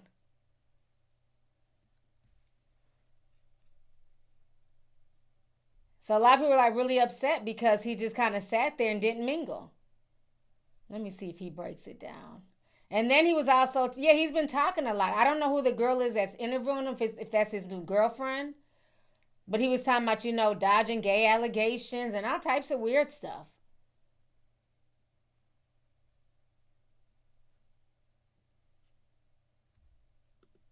Wells got the gay. Okay, let's see. So I don't know what's going on with the family. You got the nephew out here. I thought he was a model. Now he's in, he's doing club events. He's trying to finesse the gays out of a bag. I don't know what's going on with the family. Let's see here. What do you got to say? Upset. Want to get your interview outside when you leave? That's cool. I'm not doing that. You said you're not doing one? Oh, they missed me there. Okay, cool. He is being called out for not doing an interview after his appearance at Opium. Situation screamed money grab from the get-go, I'm just saying. But in a clip, you can see Joel's denying to do an interview in a magazine after he appeared at Opium nightclub for a scheduled appearance. The community up in arms, but for the life of me, I cannot understand why they're trying to hire non-rainbow people to do rainbow things. Santana, Ray Monte, that's just a couple of other people they could have called that actually rock with the LGBT community and would have engaged with the audience, more than likely giving them an interview at the end of the night. date. Now, the entire situation had people in arms because apparently Juelz was saying he was just there to collect a check. Before he even popped up at that nightclub, he warned people not to be upset if he popped up with 20 girls. I understand people wanted him there due to his proximity to A-list celebrities like Beyonce, but we have to make decisions that make sense for our demographic and for the people that we are catering to. And to me, that just didn't make sense, especially due to the fact that he is not an advocate for the LGBTQIA community. Keep it frank, I do not even blame Juelz for this. He was just trying to get a check like the rest of us. I'll blame the people who put this together. They probably should have got somebody else. But I'm curious to know what y'all think regarding this. Let me know in the comments. I'm curious to know what the hell is going on with the money situation. Because to me, the money's not money. You got the nephew out here, you know what I'm saying, going to gay clubs to get a bag. And then, you know, still trying to be straight and coming in with a woman and not wanting to do interviews. And then, you know, the mama out here cooking gumbo and poisoning people and being accused of being a witch. It's too much going on in the Rock Nation camp. Okay? It's too much going on. Yeah, so a lot of the gays have been dragging him. Let me see. There goes another one. Let's see what he got to say. Yeah, this been viral. The way he acted in the club. I don't give a fuck whose son or nephew you are. When did straight people start throwing gay parties? So a gay magazine said, hey, we're going to go ahead and do the interview that you agreed on. He said, I ain't doing no interview. Solange, come get your son. Because what? Gay people letting straight people throw gay and queer parties is the equivalent of y'all continuously inviting colonizers to the cookout. It's giving the same energy. And to have the gall to sit up in there like a privileged asshole as if you don't want to be there. Y'all. He got music in the background, but yeah. So to me, when I see all this stuff that's going on, it makes me feel like, well, what is going on at Rock Nation? Sounds like folks is getting cut off from the bag. Yeah, the gays was dragging his ass. He refused. He refused to take his hoodie off. He refused an interview. So people feel like, well, why were you even there? Then he did an interview with this girl, but I don't know if this is the interview where he talks about it. Let me see. He wasn't. That's the one. Jules has, okay. What's the hardest part about being? Yeah, then he's doing interviews about people calling him gay. We've never seen Jules talking this much. So something is going on.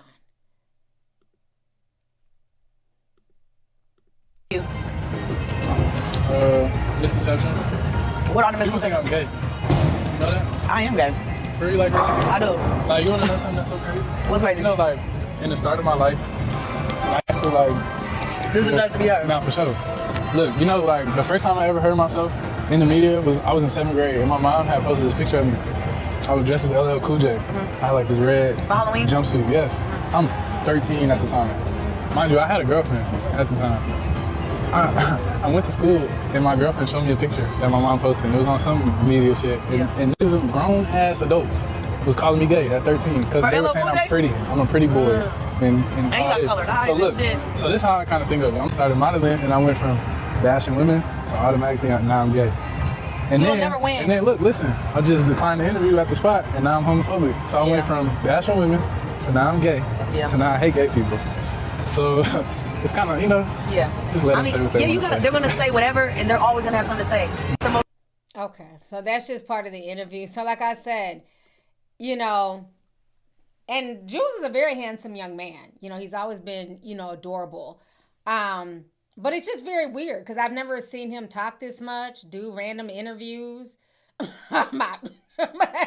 So, you know, for me, I'm just like, what is going on in the Rock Nation camp? You got Mama Tina out here slaving away, mixing her pot of gumbo for 16 hours when she should be resting. So I don't know. I don't know what is going on over there. But if my daughter was a billionaire, I'm not about to be at nobody's Houston rodeo in the heat. You okay? Mixing pots of gumbos for 16 hours a day. If my mama is a sister to a billionaire, I'm not going to be sitting here trying to hustle gay clubs into giving me a bag. Do your modeling, Do what you like and move on. But like, why even go and act like you're about to promote a party at the gay clubs and you just sit in the corner with your hood on, and then they ask you for an interview, you don't even want to do that. He was just literally there for a bag, so I don't know. Somebody said Lugawism. Y'all are a mess. Yeah, we've never seen them. Thank you, Starry. We've never seen nobody in the Knowles clan talk this much. First, Matthew Knowles walking out on the interviewer, throwing shade at Tina. That went viral. Then Tina selling gumbo. And now the grandson out here getting drugged by the gays. So, I don't know, child. Something's going on. A mess. Oh my God, I've been on here for an hour and a half. Time be flying. Okay. So let's go ahead. Well, while we're talking about the gays, the LGBT community, let's talk about the whole EJ situation. So this went viral, honey. EJ did an interview. EJ Johnson, who is Magic Johnson's 7-foot son, just tall for nothing, okay? All that damn height and can't dribble a ball. But EJ did an interview with Carlos King, and this interview has a lot of people upset. He talked about basically looking better than women. He's that girl, and how he only dates straight men. So a lot of people have been coming for EJ. No one else is, like the girl. Oops. So let me go ahead and refresh this. Give me just a second. So we're going to watch the interview that he did with Mr. Carlos King. And I wish Carlos would have gave a bit more pushback or asked a bit more questions. Because I was confused with a lot of this, again, this isn't necessarily my community. So I was kind of confused, like, well, I'm confused. How are you straight? Or how is the men that you're dating, how are these straight men? I ask Confucian. Why is this not? Hold on.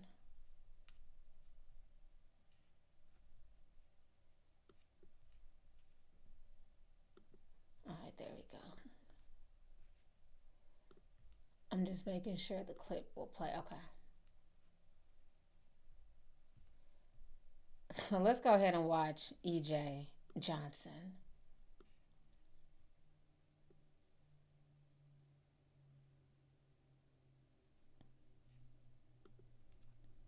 Hell, he might as well be 7 foot tall. Shit, 6'8", 6'9", 8'6", 7 foot, punch. Tall as hell. Alright. EJ speaks on getting more attention from straight men and being in competition with women. I don't attract gay men, and I'm not attracted to gay men. Like, it's just not a thing. Tell me more about that. Honestly, it's like, that's why I don't really go to gay clubs. I don't go to, gay things, because it's like the men that I attract are not there. It's like, these are not my men in terms of attraction. Now, if I'm just going to have a kiki, sure. But like, these are not the men that are interested in me in that capacity. I do that when I go to the straight rooms. So, it comes to men, has it always been what some people consider the straight guy always being the one that would approach you? Or somebody who, has been intimate and dating, women for most of their life, or like up until then, for sure. Now it's like even more so. Now I don't attract gay men, and I'm not attracted to gay men. Like, it's just not a thing.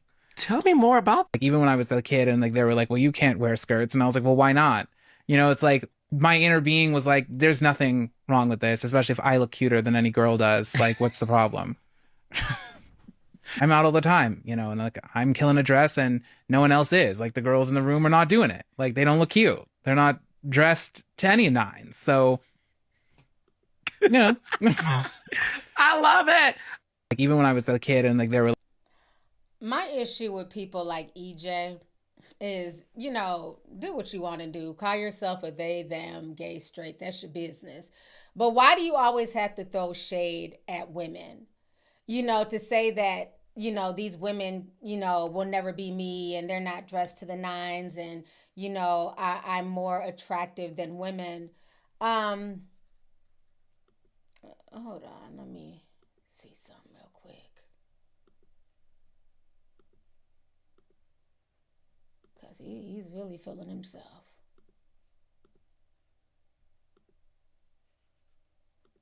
And it's starting to be annoying and disrespectful.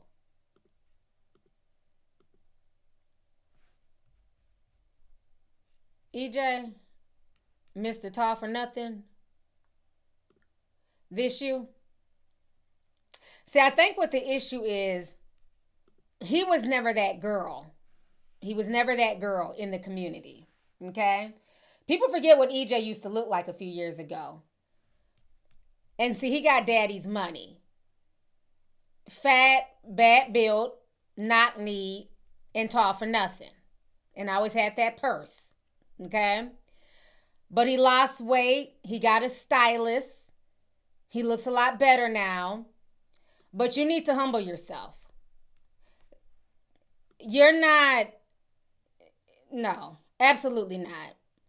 You're not eating the girls. And stop trying to be in competition with the girls. Be in competition with the girls, not the ladies, not the biological women. And that's like the shade I always get when these conversations come up. And I think what a lot of this is, to be honest, no tea, no shade, is what I see is a lot of projection. I see a man who went through a lot. People used to roast him. He was real big, bad built, not neat. And, the gay community, they can be very not nice to even their own.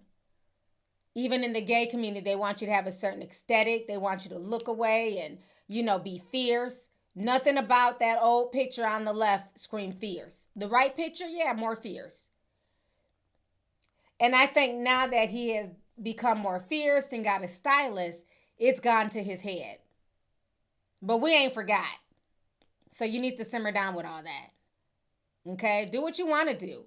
But to me, I don't care what nobody says, and nobody's going to be playing mental gymnastics with me. Because I get that a lot in Atlanta. Where, I might see a guy, I'm like, oh, he's so handsome, he's cute, da-da-da. And it's like, oh, he's fluid. Oh, I'm not interested. Well, why not? Because to me, that you're gay. Or at least bisexual. If I want to date a straight heterosexual man that's only into women, that is my right. Just like if you want to date a gay man or somebody who's only into men, that is your right. But I have the right to say I don't want to date somebody who's fluid. And I think when you have all of these terms, it's just a way for people to feel more comfortable in a way being closeted. It's just weird.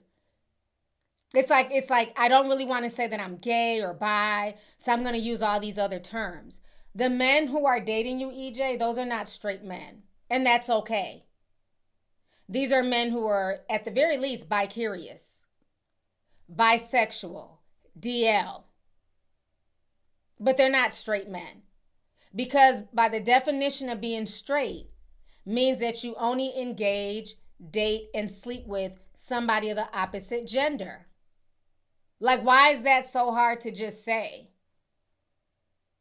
It's like all these new terms to me, it's just a way for people to just not claim who and what they are. I'm not gay, I'm fluid. If you're a man and you're engaging with sex with another man, that is homosexuality. Why are we not acting like that's just what it is? If I am sitting here eating coochie, I am a lesbian. Or at the very least, bisexual. That's okay. Why do we have to frame it in all these weird words? Just say what it is. So no, you're not dating straight men. You're dating men who are bisexual at best, and that is okay. You're dating men who are fluid. I guess that's the new word.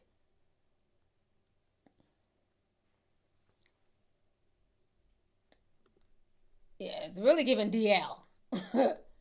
to be honest with you. Yeah, everybody has the right to their preferences, but I just think, it's too much of this wordplay. It's just too much. And, and I get it, because I know when I've talked to a lot of like my gay homeboys, what I've noticed, because I'm like, because I think for me, like when I was younger, just not really knowing, I would just assume like, if you're gay, if you're gay and this person's gay, y'all should date. Or I'd be like, I was always trying to play matchmaker. I got a gay friend. Y'all need to date because y'all are both gay. And they would just, no, absolutely not. I'm not into him. Da, da, da, da. And I'm like, but y'all are both gay. They're like, that's not how it works, T. Okay? And what I've noticed is that a lot of my more feminine gay male friends, they don't like other feminine guys. They want like hardcore, wearing Timberlands. And the guys that they like are the guys that I like. I'm like, y'all damn near want straight men. Hardcore, really masculine men. And I think that's another conversation. I don't know if I should be the one to have it, right? Because, it's not really my community. But that's something that I've noticed. And that's just me keeping it real. And maybe that's where some of this animosity comes from. Because I think some of the more flamboyant or, super feminine gay guys, they don't really, get hit on a lot, or like, I think they kind of get like mistreated in the community. I don't know if y'all are understanding what I'm saying. Let me read the comments because I might be all over the place with this. Okay, y'all get what I'm saying? Yeah, they want really masculine men. Yeah, and that's what I would notice. I'm like, well, if both of y'all are gay, just, but they're like, that's not how it works. So I always thought that was weird. And I think part of that is because there's like these different hierarchies in the, gay, especially the gay male community, And a lot of them like really masculine men. So if they're more feminine presenting, a lot of the guys are not into that. And I think that's probably the issue that EJ is going through, because he's very feminine presenting. So that's probably why he doesn't feel comfortable in gay clubs. Because a lot of times in the gay clubs, I think they call them queens, if I'm not mistaken. The ones that are very effeminate, the ones who act like women, they don't even have to wear wigs and makeup. But the ones that are super feminine, they kind of get bullied by the ones who are more like the masculine type. Or it's just like, a sexual thing. It's not like a relationship thing. That's what I've noticed. Okay, y'all get what I'm coming from? And I think that's the sad part. There's like this hierarchy. And I think some people end up feeling left out, feeling, displaced, because, you go into it and you think about, some of them just become a fetish. And that's sad, because you get a lot of young people, they come out and they say, I'm gay, I'm a part of this community. And then you get in this community and you think this umbrella is supposed to accept everybody. And you find out there's a lot of cliques, there's a lot of rules, and there's a lot of, I don't know what you would call it. It's not, I don't know, what's the word? Is it, because can it be homophobia from other gays? I don't know what you would call it, right? Like internalized homophobia, internalized misogyny. I don't know the correct word. Like, like how that girl at the beginning of the clip was talking shit about black women. Oh, they're all fat, they don't work out. And I'm like, she comes off like a pick-me. That is what you would call internalized misogyny, right? Because she sounds like a man. The way she's talking, she sounds like one of those black men who just disrespect black women. So for me, that's the vibe I'm getting from EJ, because he really didn't fit in the gay clubs, or they didn't take him seriously. He's now kind of internalized that, and he feels like, he's better than them. Oh, so it is called internalized homophobia. So that's a real word? Okay, I just didn't know.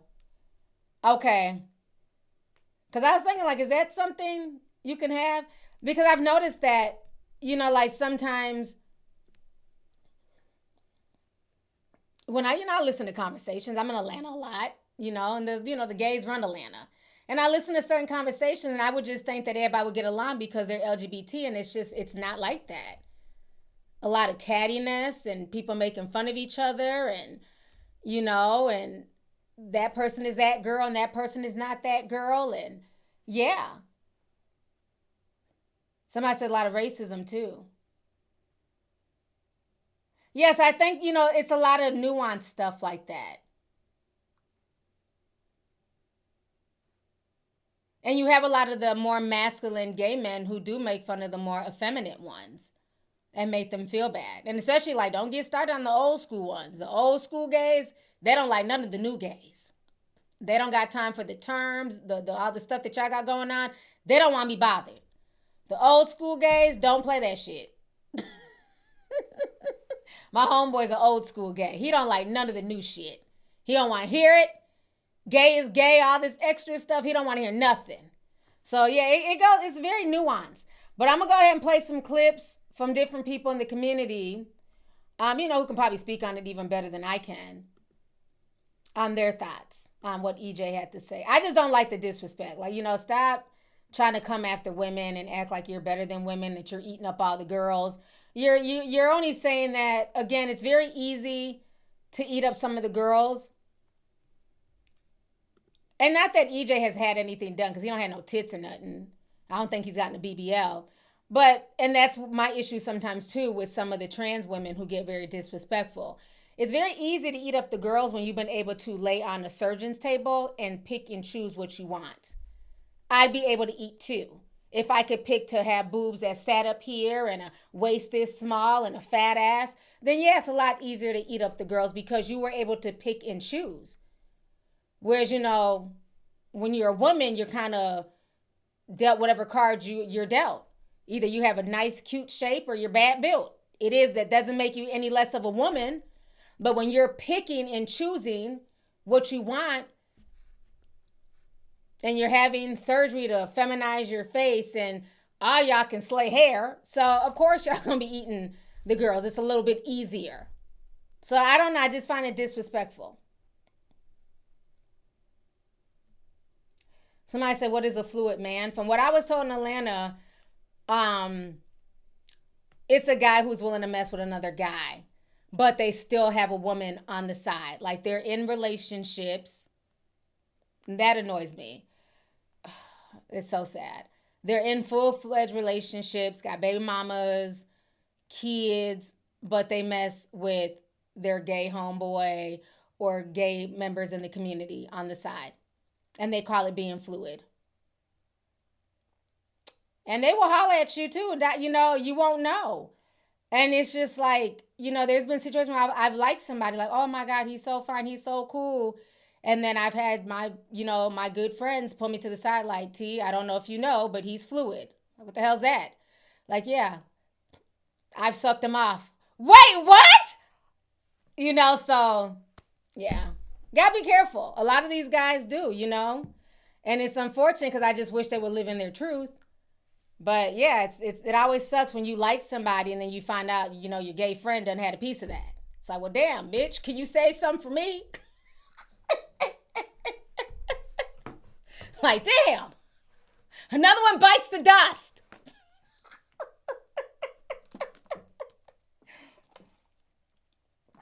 Like I said, they call it fluid, but back in the day, we just called it DL. But I guess the modern term now is fluid. And they got all these new, politically friendly terms. So fluid is more friendly than DL because DL has a nasty connotation. But to me, it just comes off as DL. But they call it fluid. So yeah. Yeah. Oh, I've been highly disappointed in Atlanta many times where I'm like, oh, wow, because they come off as very masculine. Like, oh, what up, T? You'd be none the wiser. They come off as masculine, fine as hell, tall, nice body. And then you find out your homeboy done, topped them off. Well, what the fuck?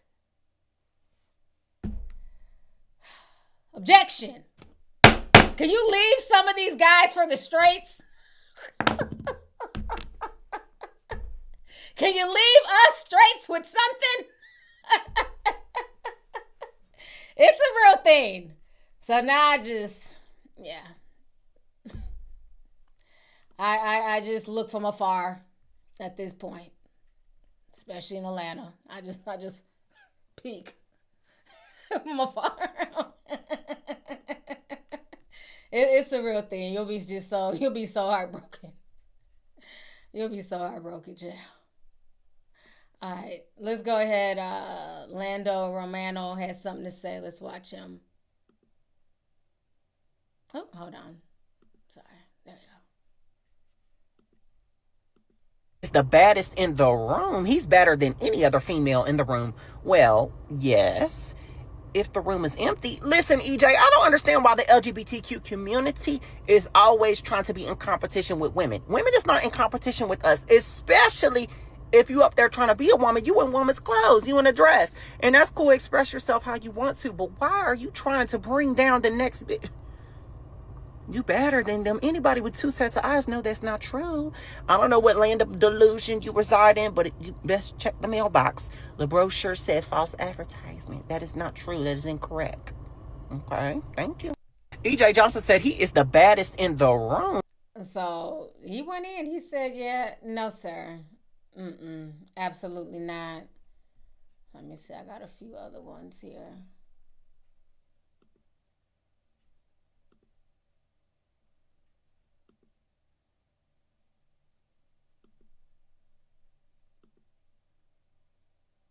Okay, he kind of low key said some stuff. Let's watch him. Should have been D1 athlete EJ Johnson took to an interview and basically said he does not do feminine men. He only likes straight men that have only been with women up until they got with him. Ugh. I'm sorry I had to get that out of the way, because what the fuck are you talking about? First of all, those aren't straight men. If you aren't familiar with the gay community or with anything, those are what we call DL men. So let me explain to you what this actually is. This is what he's displaying is called internalized homophobia. Okay? Now this comes about from one or two reasons. One, your family does not actually accept you, and it took a lot for them to come around, or they still haven't. So, or you were raised by a strong, heavily Christian family. So now those ideals are stuck into your mind. The closer you get to heteronormative behavior, the more safe you feel on the inside. We can't also forget that misogyny is a really big issue when it comes to femininity. People think misogyny just means you hate women. No. Remember, most men suffer from misogyny. And misogyny is, again, the hatred of femininity, okay? And those who exist within it. And a lot of y'all be forgetting that just because gay men are gay, they are still men. We are still men. A lot of gay men perpetuate misogyny and internalize shit like this. Sure, that's just the natural width of his shoulders, not even the fur. Homeboy's supposed to be on a team with Brawny and has the nerve to say he doesn't like feminine men.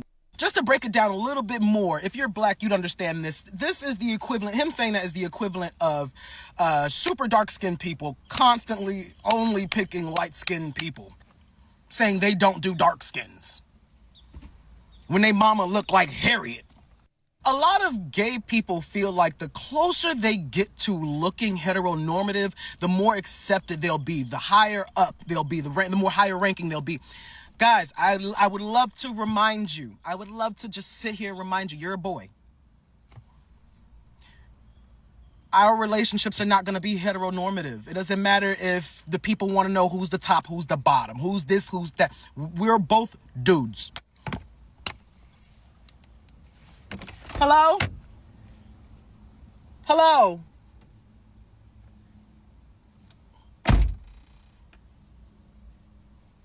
Me personally, I'm a princess, and I love my soft feminine prince. I do. But that's because I love myself. And I love femininity and masculinity and all of the energies because they're all divine, depending on how you use them. They're energies. That's it. So should have been D1 athlete EJ Johnson. He ate and left no crumbs. I think he kind of verbalized what I was trying to say. He made a lot of good sense because that's the vibe I kind of got from how EJ was talking. And then let's not forget, EJ is very pampered. He was raised in, I guess, Beverly Hills or somewhere in damn Cali, with money. So his experience is not necessarily the norm of the typical average, gay man. So yeah, he made some really, really good points.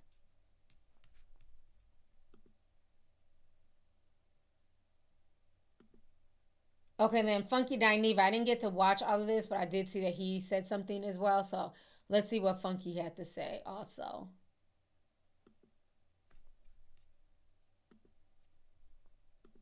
I told Carlos on text message that I was a little pissy with him. Let me refresh it here. Make sure we get a Carlos on text message that I was a little pissy with him because he didn't challenge some of this. And one of the questions that I would have asked is, if you pull straight men, then are these men willing to be seen in public with you? And then if they are willing to be seen in public with you, then does that kill the whole fantasy of them being straight, or does that defeat the whole purpose? And I'm here to tell you that if that is the case, sis, you do deserve more. You deserve more than that. Now, I completely sympathize with you and empathize with you because I know your experience in the gay club, the girls probably ain't been checking for you. But when you pull these straight men out of these straight places, like, are they willing to be seen in public with you? Then the second thing that we have to ask ourselves, EJ, is because number one, let's just stop calling them straight. They're on the down low and they're not comfortable with their sexuality. And you can dress it up as, I don't want to hide behind labels, all you want. You can dress it up like that all you want. But the fact of the matter is they're not comfortable with their sexuality because they're not out. And they're not out with you. And they're in the straight places. Okay, so is it the thrill? Does it make you feel good that, you know what I'm saying? Oh, he looking at her and he looking at me. And you know what? A lot of that is deep-seated trauma, in my personal opinion, that I'm not qualified to diagnose. I feel like a lot of that is deep-seated trauma. He is making some excellent points. And that's what I'm saying. It's more to it when you feel like you have to be in competition with biological women. And there's a thrill to it because you feel like, oh, if he's looking at her, a biological woman, and he's giving me that same attention, I'm a man and I look like this, that's an ego boost. That, you know what I'm saying? That's a boost to your self-esteem and what you're trying to accomplish. So a lot of this stuff is not genuine at all. His discussion with Carlos King was definitely not genuine. It was not coming from a genuine place. These are not straight men. In the sense that, you know what I'm saying? You even said, I don't like gay guys. It always bothers me. It always bothers me to a degree when the most feminine of the community say shit like, I don't like gay guys. Because I am pretty sure that there is a shit ton of masculine presenting out proud gay boys out there for you to date. But you're not being 100% honest in your pursuit and in your preference for these straight types. You're not being 100% honest, EJ. And the reason why I'm able to say that without even knowing you is because this disease runs rampant in the gay community, especially amongst the feminine type. Oh, I got my straight. He's not straight. And then y'all wear it as a badge of honor. Oh, you know, he got a wife. He got a girlfriend. He got kids. You know what I'm saying? And I guess it makes y'all feel fishy. I guess it makes you feel like a woman, that you got a real man. And these are the conversations that I have with people in Atlanta. Like, he's literally hitting it on the head. Like, these are the conversations where it's like you'll meet somebody and you'll be like, oh, this person's cool. We had a good time. And then your gay homeboy will be like, oh, I was with him, or he goes, or such and such hooked up with him. He's fluid. And it's like, no, this is somebody who's obviously down low. They like men, but they're not opening out. But I think a lot of people get off on that sneaky stuff. It's no different than if we think about the song, to bring it back to ATL, you're my little secret, and that's how we should keep it. Assume everybody's lying about you and I. They think so, but they don't really know or want to know. That song is all about cheating, the thrill of being in the same room with you and your girlfriend. The fact that she don't know what's really going on turns me on. Go and listen to that song, Secret by Escape. That is literally what's happening in real time. Don't you notice that when people are cheating, and let me come back on the screen, I'm going to finish playing funky. When people are cheating and they're creeping, it's the thrill of it. Because they got a girl or a man at home, but they got this new person. They're meeting up. They're going here, going for drinks. Part of it is the thrill of possibly getting caught. They're nervous because what if they go to the bar and their wife's cousin is there? Or, their girlfriend's uncle shows up. That's part of the thrill. Unfortunately, it's human nature. It happens in the straight community and the gay community. And I think that's where a lot of this comes from. You have a lot of men who play this role. I want to be super feminine. I got me a straight man. He's not straight. He got a wife and kids because of the thrill of it. Imagine being in the same room with the guy and he's there with his baby mama and you know that you done topped him off. It's a thrill. And a lot of times you won't even know. I remember how I found out about a particular situation was every time I would mention a particular guy and I'm like, he's cute, where he been at, da-da-da, what's up with him? My friend would get an attitude. Like, why are you mad? And then he finally just came out and told me he had hooked up with the guy before. So I'm like, so this whole time you've messed with him? I thought he was straight. Like, this dude be in my face and everything else. So, yeah, people get a thrill off of that shit. It's weird, to each its own. I'm lagging again. Here we go. As soon as we start talking about some real shit.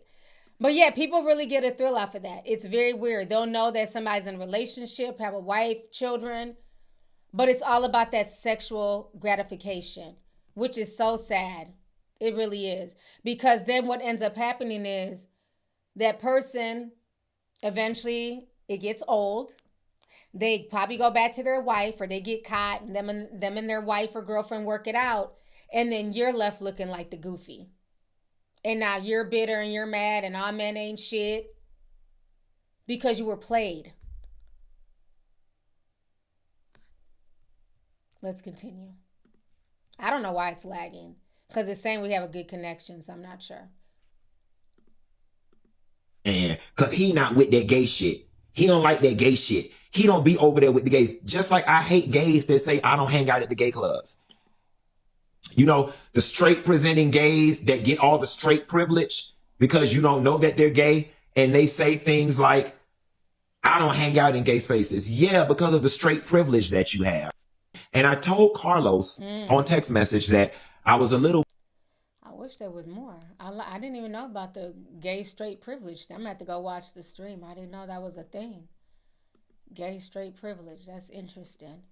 That's very interesting. There's a lot of racism too.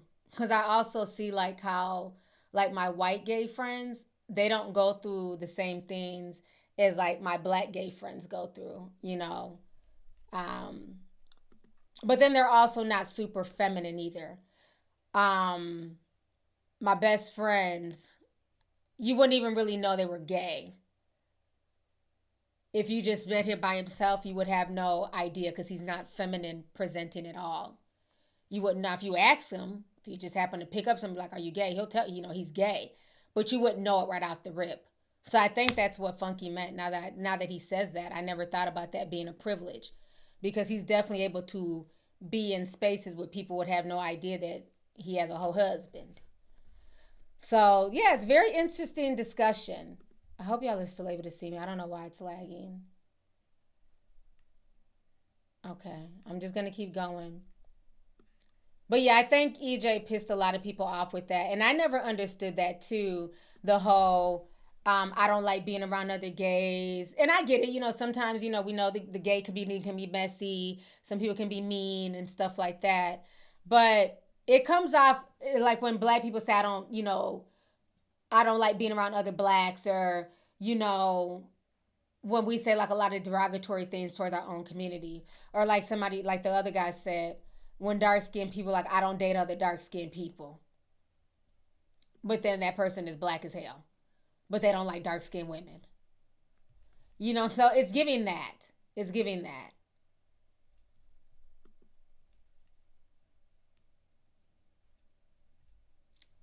So let me get on the last topic, then I'm going to get out of here because YouTube is annoying me. I got 2 topics. That is one. Hold on. Let me.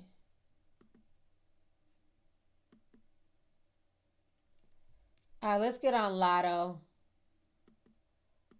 She done came out and announced her pregnancy. And somebody is not liking it. I think he's at the end.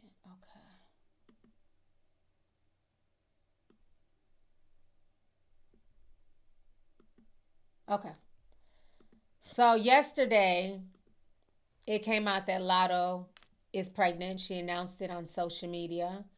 So let me go ahead and play this really quick here. I ain't go missing.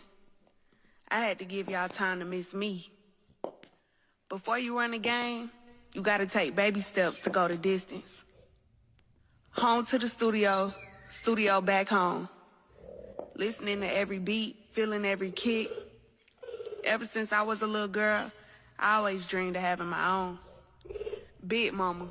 But this time, the stakes way bigger. Now it's on me to deliver.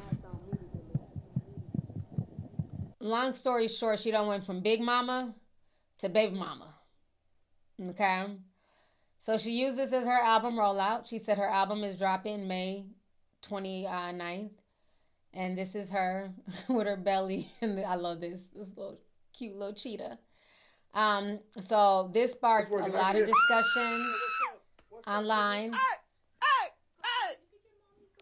I don't even know what to say, y'all. Thank y'all for all the congratulations.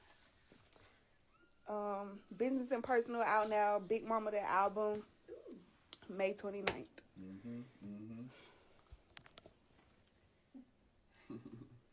I'm Big Mama. For real. Big Mama, 1 kid. So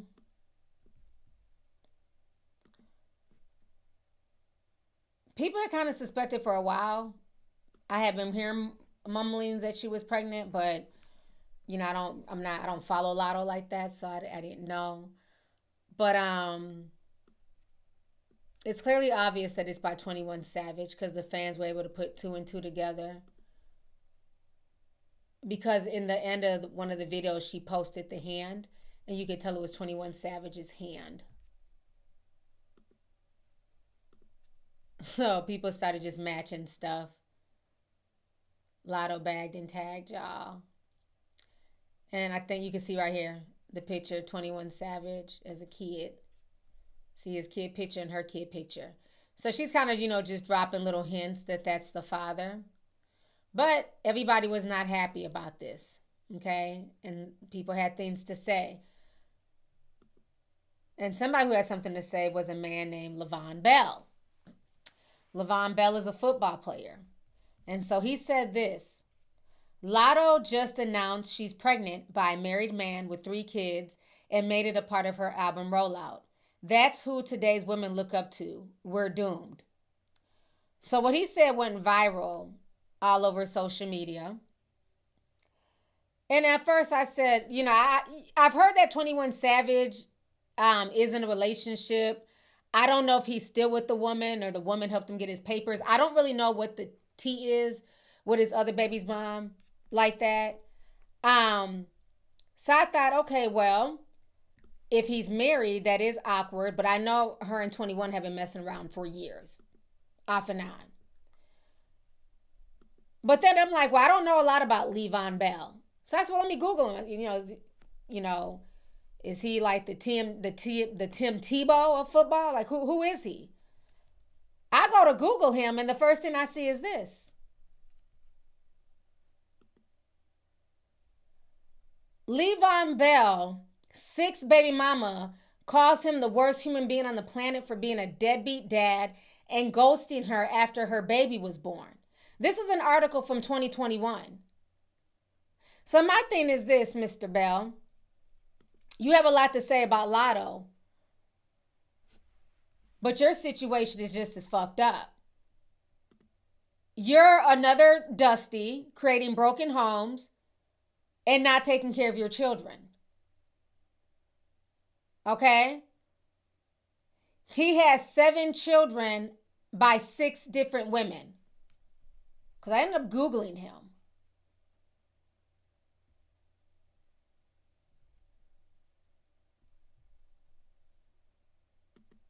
Yeah. NFL running back Le'Veon Bell reportedly has 7 children with 6 different women. So you notice it's always the men who have no business talking, who want to be the main ones to scream about family values and how today's women are cooked. If today's women are cooked, you help to cook them. You help throw them in the pot and cook them up to be served. Because you're not practicing what you preach, so how dare you talk about Latto's situation? And again, I don't know what's going on with 21 Savage and his wife, ex-wife, or whatever is going on with that situation. I do know that 21 Savage does have about 3 kids. But this Bell guy, he has no room to talk.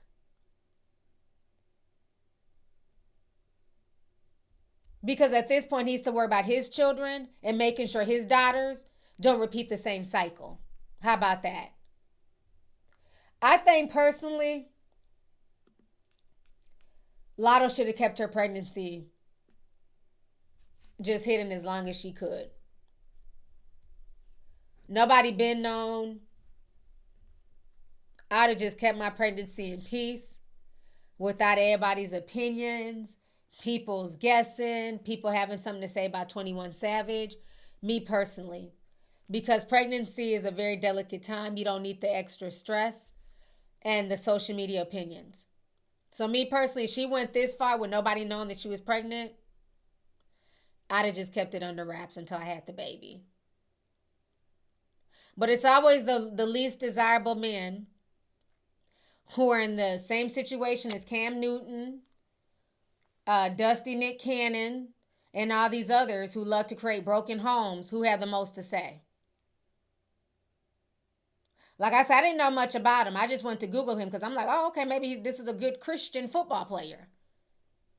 Maybe he has a lot of, morals and values himself, being that he's preaching all this on the internet. And the first one I Google is he has 7 kids with 6 different women. So what the fuck are you talking about? You're not even practicing what you preach.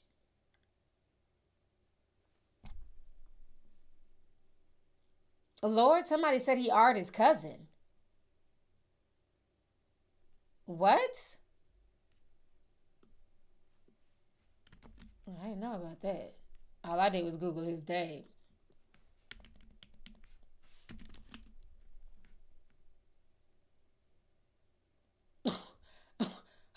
What? Jada Bell, a supposed cousin of former NFL football player. Hold on, I'm waiting for it to load. Okay. He don't got no room to talk about nobody, child. Look at this. Bell sued by his cousin accused of R. Jada Bell, a supposed cousin of former NFL Le'Veon Bell, was awarded $25 million in court after she claimed he had been sexually assaulting her since she was 6 or 7 years old. Per TMZ, Jada Bell submitted a complaint to the courts on March 22nd of 2024, and in October 2024, the judge issued a default judgment in her favor, ruling that Le'Veon was served according to law and failed to move, plead, or otherwise appear in court for his actions.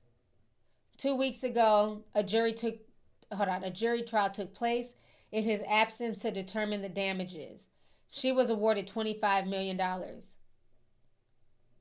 Oh, he needs to shut the fuck up, period. he has no room to talk about anything.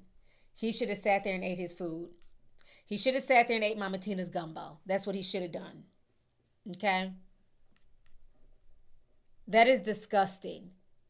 So he was molesting and R-ing his cousin from the time she was 6 or 7 years old. And he got the nerve to worry about Latto being a pregnant single mother. I think you had bigger fish to fry, sir. That's insane. But again, them be the main ones who got the most to say. Thank you for that super chat, because I had no idea. And my thing is, if you innocent, you're going to fight them claims. You're not going to put molestation, incest, rape, the R word, whatever. You're not going to put that on my good name. Just like with Boosie, there's a goofy female coming out talking about Boosie molested her when she was a child and R'd her and all this other stuff. Guess what Boosie did? He's suing, he's filing charges. He's going to the fullest extent of the law, as he should. Because when you're innocent, you don't let nobody play with your fucking name. Period. As Boosie should.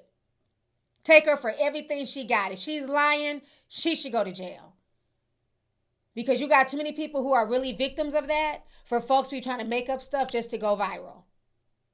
So if this man really cared about his reputation, he'd have been at that courthouse. He'd have showed up. It's disgusting.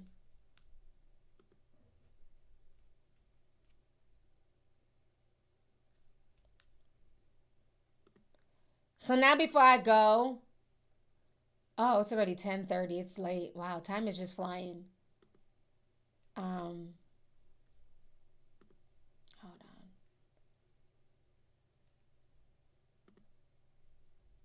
We got to talk about the Michael B. Jordan situation.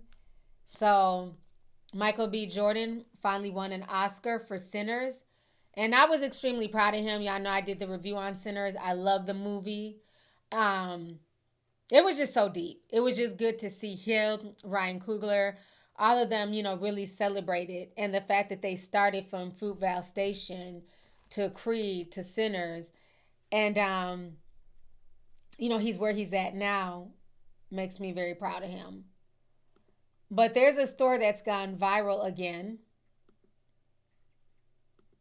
having to do with L'Oreal. So first, let's talk about how he went to In-N-Out Burger after he won. I thought this was dope. I thought this was so dope. So this was him at In-N-Out Burger.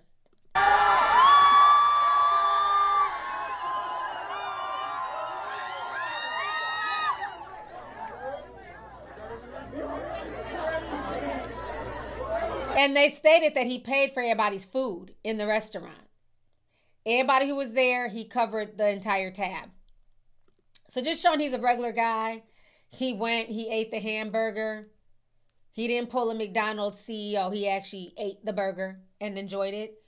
So there was an interview that L'Oreal did a few years ago where she was kind of going in on Michael B. Jordan. She said that people used to make fun of him. She said we. And that interview came back to bite her because when Michael B. Jordan saw her on the red carpet, he kind of played her to the left. So let me go ahead and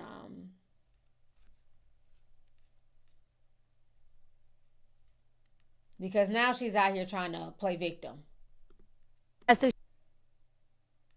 I'm trying to find the initial interview. Give me just a second here.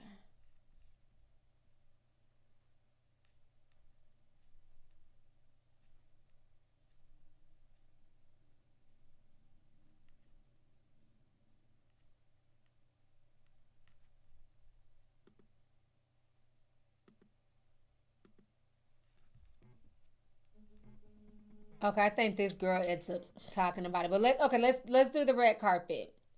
Let me show y'all that first. So this was them on the red carpet after he had heard about, what she had said. Michael B. Jordan, the director and the star of Creed 3. And, we know each other. We go way back all the way to Chad Science in Newark, okay? The corny kid, right? No, I did not say that. Misquoted for sure. No, you did not hear me say. I said we used to make fun of the name. But yeah, he is obviously killing things out here. We got Michael B. Jordan, the director. So, you know, she kind of got embarrassed. And so now she's on a hobo tour trying to act like that she is all of a sudden the victim.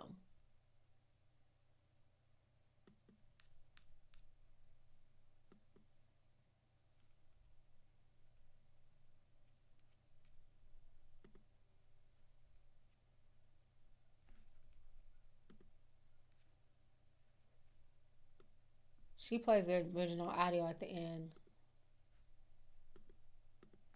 Jordan basically had to gather at the red carpet for calling him corny many years ago. Well, she was on a panel and listen to this. Look at the hypocrisy, right? They're mad at her for saying someone was corny in high school that she didn't even say, and then proceed to say things 1,000 times worse than what she said. 10,000 times worse. Yeah. It's crazy. That doesn't even make sense. And you didn't even say it, and no one has ever said, hey, our bad, we went back and heard the audio. You didn't say it. It was in your friend. Oh no, people came up to me and was like, "Oh, you know, But my it's fault." But the disrespect was way louder than the apology. I didn't even. One of my homeboys reached out to me like, "Oh, Michael said his bad, yo. It was a article he read. He thought you said it." You may not have called him corny, but wasn't this you? L'Oreal did admit that in high school she used to make fun of him. To be honest with you, we teased him all the damn time because his name was Michael Jordan. Let's start there. And he was no Michael Jordan. And then he also would come to school with headshot. We lived in Newark. Yeah. Like that's the hood. You know what I mean? I'm sorry, but Michael B. Jordan does not owe you an apology. So y'all heard that clip. She said we. So I don't understand why now she's trying to play victim. In that initial clip that went viral years ago, she said we teased him. She didn't say there were girls in the school who made fun of him. She said we teased him. And then she said one, because his name was Michael B. Jordan, he was no Michael Jordan. So that was shade right there because she said that he was no Michael Jordan. Then on top of that, she also said that he was corny because he would come to school with headshots. So, or like people thought he was corny because he came to school with headshots, right? So my thing is, I don't understand how now they're trying to rewrite history and play victim. So let's go back and watch what Claudia and them said on the show, because I didn't agree with this. It's never that deep. Yeah. Because that man don't know you. Okay, these celebrities that y'all be fighting for, they don't know you. But look at the hypocrisy, right? They're mad at her for saying someone was corny in high school that she didn't even say, and then proceed to say things 1,000 times worse than what she said. 10,000 times worse. Yeah. It's crazy. That doesn't even make sense. And you didn't even say it, and no one has ever said, hey, our bad, we went back and heard the audio. You didn't say it. It was in your friend. Oh no, people came up to me and was like, "Oh, you know, But my it's fault." But the disrespect was way louder than the apology. I didn't even. One of my homeboys reached out to me like, "Oh, Michael said his bad, yo. It was a article he read. He thought you said it." But you went on all these other publications. Not only that, I have a nationally syndicated morning show. Yeah. Come have a seat and talk about it. You know, the thing that hurts from it, and this is why now I watch what I do, because I was defending him a lot. Think about all the people that were saying many things about was that serious. And it's never that deep. Yeah. About this man. And I would always be like, nah, da-da-da-da-da. Oh, I don't be defending people like that no more. It's really crazy. I feel like the internet has created a hate train that is just never gonna come off the tracks. No. So when do you cut it off about this man? L'Oreal did admit that in high school she used to make fun of him. To be honest with you, we teased him all the damn time because his name was Michael Jordan. Let's start there. And he was no Michael Jordan. And then he also would come to school with headshot. We lived in Newark. Yeah. That's the hood. You know what I mean? So we would make. So this is my issue with the whole situation. One, the gaslighting on that panel was insane. We all heard what we heard. She said we teased him. And then to turn around and try and gaslight the audience like we're crazy and we didn't hear what we heard is insane. And then to say that, oh, y'all be defending these celebrities and social media is always creating a hate train. Well, All y'all gossip for a living. Claudia, every girl on that platform runs their mouth and has opinions about celebrities. So if there's hate trains started, a lot of y'all are starting these said hate trains. Because y'all sit and talk about celebrities, y'all gossip all day on social media. So if there's hate trains being started, a lot of y'all are the conductors. So let's start there. On top of that, what didn't make any sense is now she's playing victim, but there's just certain things that you don't even have to say. Let's change the genders, right? Imagine. And L'Oreal's a very pretty woman, right? So I can tell she's probably one of the baddies back in school. Maybe Michael B. Jordan had a crush on her. She wasn't checking for him because he was kind of a nerd, kind of awkward. He liked anime and stuff like that. Maybe she liked the bad boys, right? Whatever. So imagine if a man sat on a podcast and said, I went to school with L'Oreal and L'Oreal was this, and that. She was a cornball or she was a hood rat. Everybody would call that man sassy, gossipy. Why you bringing up shit from 20, 30 years ago? Who cares? L'Oreal's doing her thing now.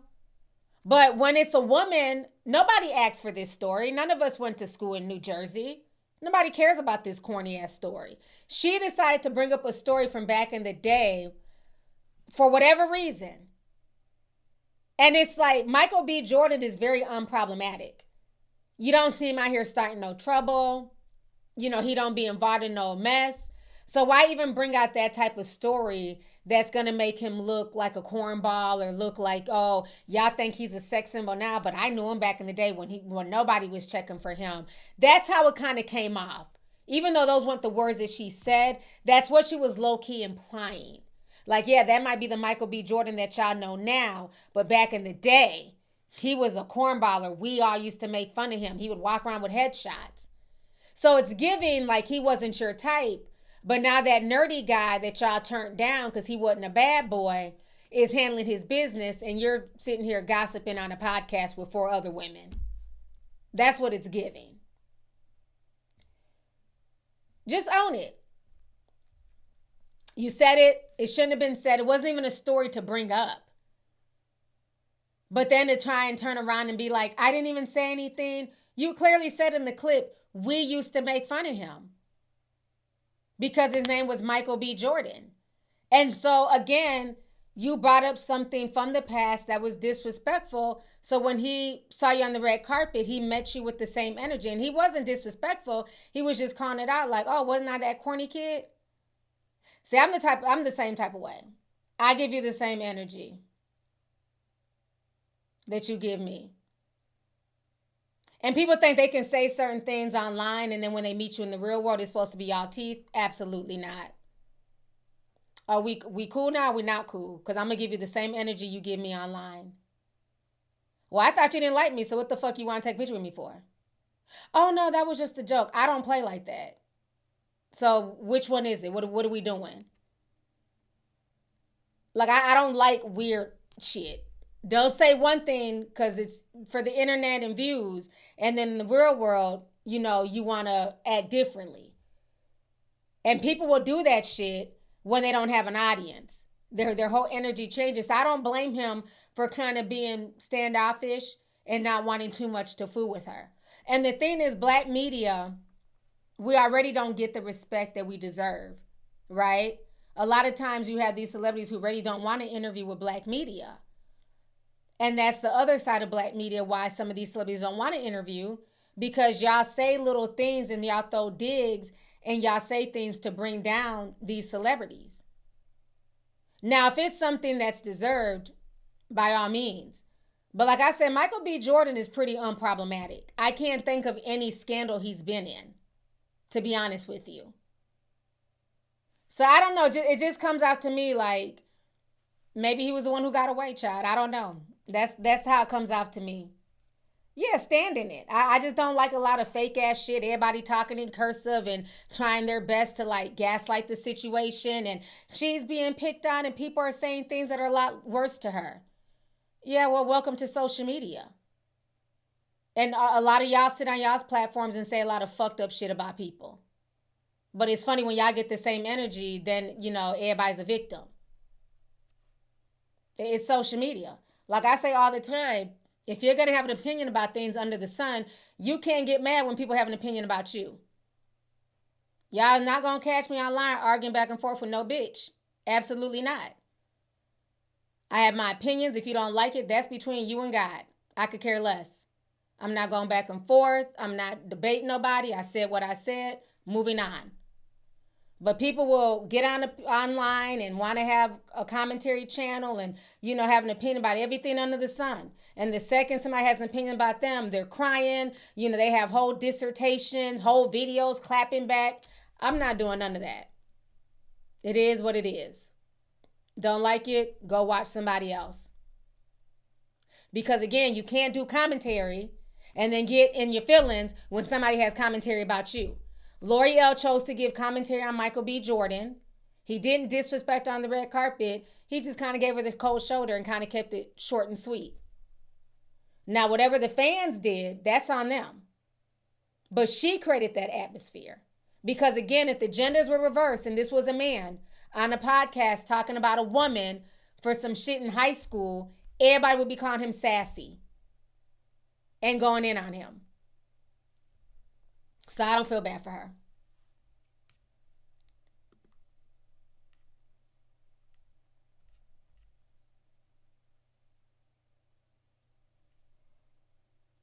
What about Afro Man? Y'all keep writing Afro Man. Is he alive?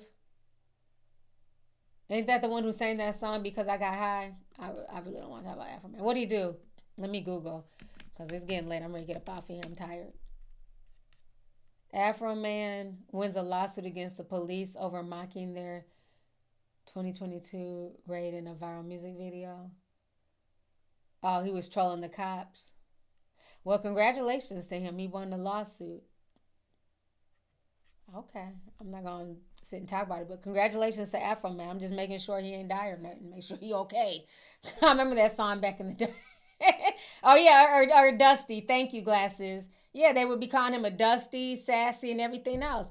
Just certain things, especially when this year is later, there's no reason to even really bring up high school like that. That was high school shit. No one cares. All right, let me read some of these super chats. I'm going to go ahead and get up out of here. I'm glad he won his lawsuit, though. That's what's up. Let's see here. Let me scroll up a little bit.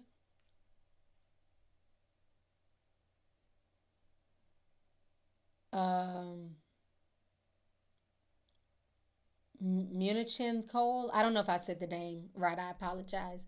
Sent 1999 says, "Hey T, I think the club gas stations are a sign of the time. People don't want to spend money anymore. Just pull up to the gas stations. It's free. They got snacks. Thanks for the OF Girls deep dive. You did an amazing job." That is true. I didn't think about that, the whole gas station parties, because these clubs are tripping. I'm sorry. If I pull up to a club and you're telling me it's $300 to get in there, turning around, leaving. I'm not paying nobody $300 to get into shit. And I got the money. And I'm not doing it. So, yeah, maybe that is why these kids are partying at gas stations. It makes sense. And I'm glad you guys like the deep dive. I've been trying to do a lot more of the mini deep dives. So I'm really glad that you guys are liking them. I'm trying to hopefully be able to put them out at least once a week. So that's what I've been busy doing, like just writing out the scripts and recording them. And then I also was working on my Orisha deep dive as well. So that's been kind of keeping me busy the last few weeks, just trying to do two things at once. But I'm glad I was able to drop both of the deep dives. So I'm glad that you like the mini deep dives on the OFs. So I'm going to keep going. As long as y'all like them, I'll keep dropping them. So thank you for that. Let's see here.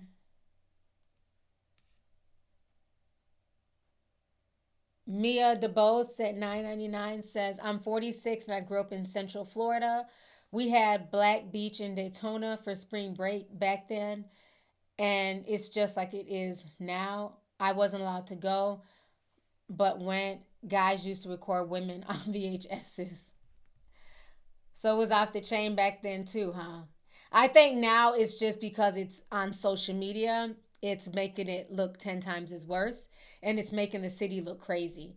Back then, there wasn't social media, so you could kind of handle it and keep it under wraps. But yeah, I think social media is like, really causing it to do all that.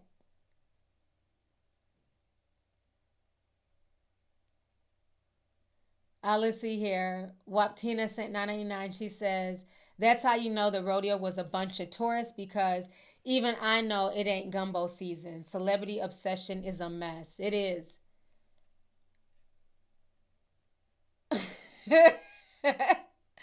That broad chick sent 199, says Mama Tina's cooking the gumbo like it's a brisket. Yeah, that's what I didn't understand. 16 to 18 hours to cook gumbo. I'm surprised the whole damn fair didn't get sick. It just didn't make sense. But thank you for the super chat. S World sent 9.99, says, love you, T. I had to drop my deep dive membership to save money, but I'm back working and I'm going to be a member again. Been rocking with you for 10 years. Deep dives, here I come. Thank you so much. I appreciate your support, and I'm really happy you're able to find other work and things are getting better for you. So thank you, and I hope you enjoy the latest deep dives. Let's see here. Maddie sent $4.99. She said she made gumbo for the Katie Couric interview in 2003. Oh, hell no. I'm going to have to look that interview up. I didn't know she made gumbo way back then. I've never known her to make gumbo. I've always known her for fashion and doing hair. Let's see here.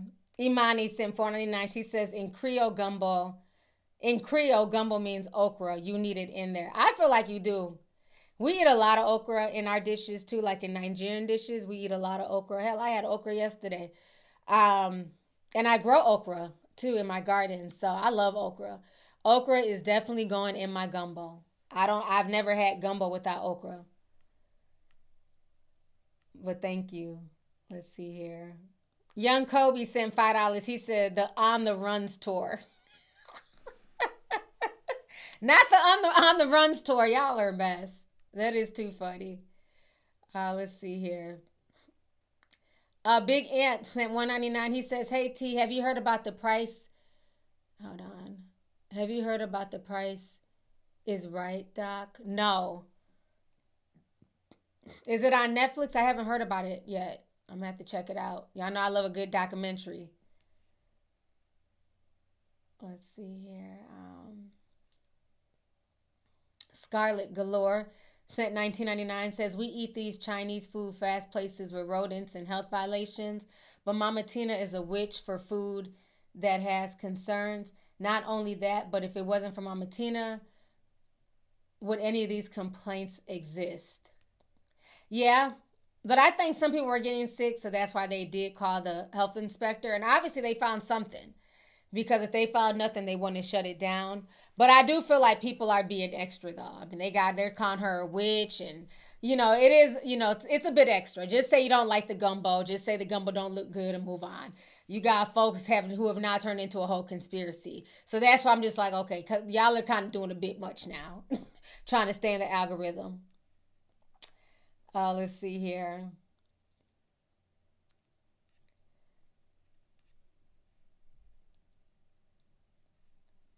Young Kobe said, after that gumbo, you'll feel bootylicious. Y'all gonna leave Mama Tina's gumbo alone? Oh my goodness. Let's see here. Oh, Giselle says, T, have you heard about the new Duggar situation? I did.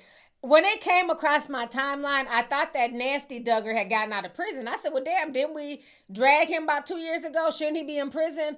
Oh, no, did y'all hear about this? Another Duggar done got caught molesting somebody's child. So what the fuck is wrong with the Duggar clan? This time it's not Josh. I don't know. Other names start with J. It might be Josiah. Child, which Duggar? It's another one. I thought it was a nasty one that got sent to prison. Joseph Duggar. Have y'all seen this? Another Duggar. Joseph Duggar arrested. Well, 19 kids and counting TV show star Joseph Duggar was arrested yesterday for sexually related crimes against a minor that allegedly occurred in Panama City Beach. News Channel 7's Isabella Benjumea spoke with the Tonatiuh Police Department in Arkansas, who executed the arrest, and the Bay County Sheriff's Office. She joins us with the latest. Isabella, why was Duggar arrested? What do we know so far? Barry, Bay County Sheriff Tommy Ford says his office was contacted yesterday by a detective with Tonatiuh Police in Arkansas. He says during a recent interview, a 14-year-old girl reported she was sexually abused back in 2020 while in Panama City Beach when she was just 9 years old. She said during a family vacation, Duggar repeatedly asked her to sit on his lap. Investigators say he also had her sit next to him on a couch and covered them with a blanket. Duggar then allegedly manipulated her underwear, grazed her genitals, and continued to rub his hands on her thighs. The victim. Okay, that's enough. Y'all get the idea. The Duggars have issues, and I've been calling the out for years on this channel. Y'all can watch my old stuff. Been calling out the Duggars. And that Duggar documentary wasn't good either. I mean, it was a good documentary, but it didn't show them in the best light either. It showed that family and their so-called Christian values was all a front. None of those children got any money. The parents spent the money. I forgot which girls had to escape because they all look alike and all the names start with J. So I don't know, Jessica, I don't know. But they blasted the parents and everything else. So it's disgusting what's going on with their family. Let's see here. Shauna Fai sent $5. Says, hey T, Usher and Bieber fought at Beyonce's party. TMZ released a picture of Beyonce looking shocked as hell. Ooh. I heard about them fighting, but I didn't know what. Was he confronting him about the shit he went through as a child?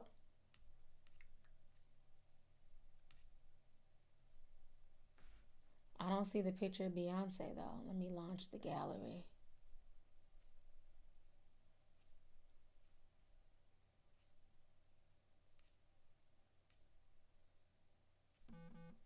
Yeah, I see pictures from the Oscars. I don't see the picture of Beyonce looking shocked, though. But I want to know what was said. Do they have video?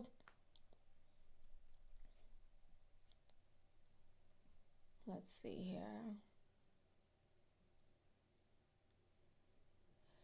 Jay Campbell says, I'm sorry, but Jules looks like he just rests on his looks.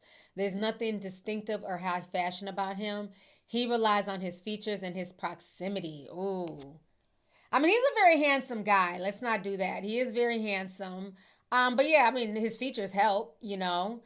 And the fact that he's related to Beyonce, I mean, nepotism at best. So, I mean, it's no different than Diddy's kids. None of them had any business modeling.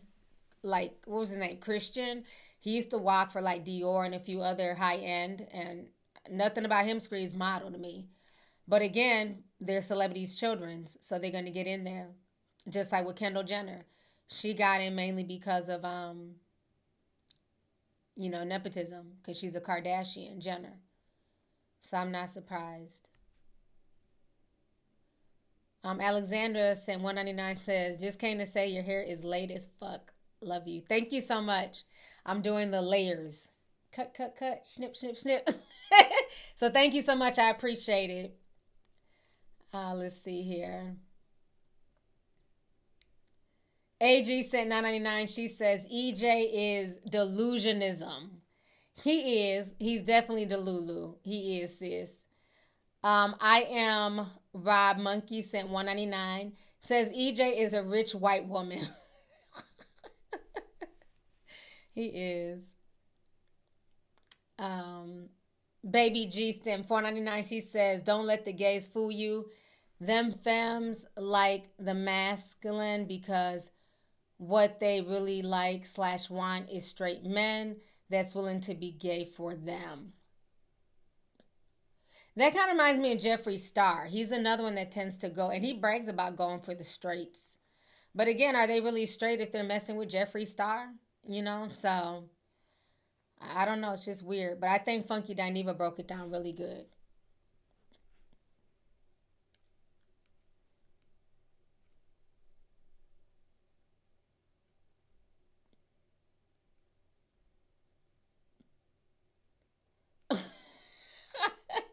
Jay New Orleans sent $4.99. He says the 18 hours was for the spirits to settle into the cooking.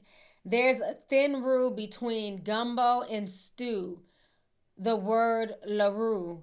2 hands, 2 heavens special. Y'all are going in on Mama Tina's gumbo, child. Y'all are going in. Let me see here. P Vibes sent $19.99 says, hey T, if you had time, look further into the Afro Man case. It was a big deal. Cops raided his home. Afro Man made a parody song of the cops. They sued him for defamation. Jury found him not guilty. The court case was funny too. Okay, I'm gonna look more. I didn't know all this was going on with him. I didn't even know they had raided his house. So I'll look more into it. But I'm just glad he won. Okay, but I'll definitely look more into it. Thank you for letting me know. Cause I remember that song Because I Got High. That was so funny. Let's see here. Hey Boosie. Hey sis. She's saying $4.99. She says beautiful, and I like that. And that hair is fire. Thank you so much. And she says hit the like button, y'all. So you guys, I've been on here for almost 3 hours. It is time for me to go. It is almost, it's 11 o'clock at night, child. It's time for me to go. I'm tired. But this has been a good stream. We got a lot talked about. It was a lot going on here. So thank you guys once again for joining me. I really appreciate it.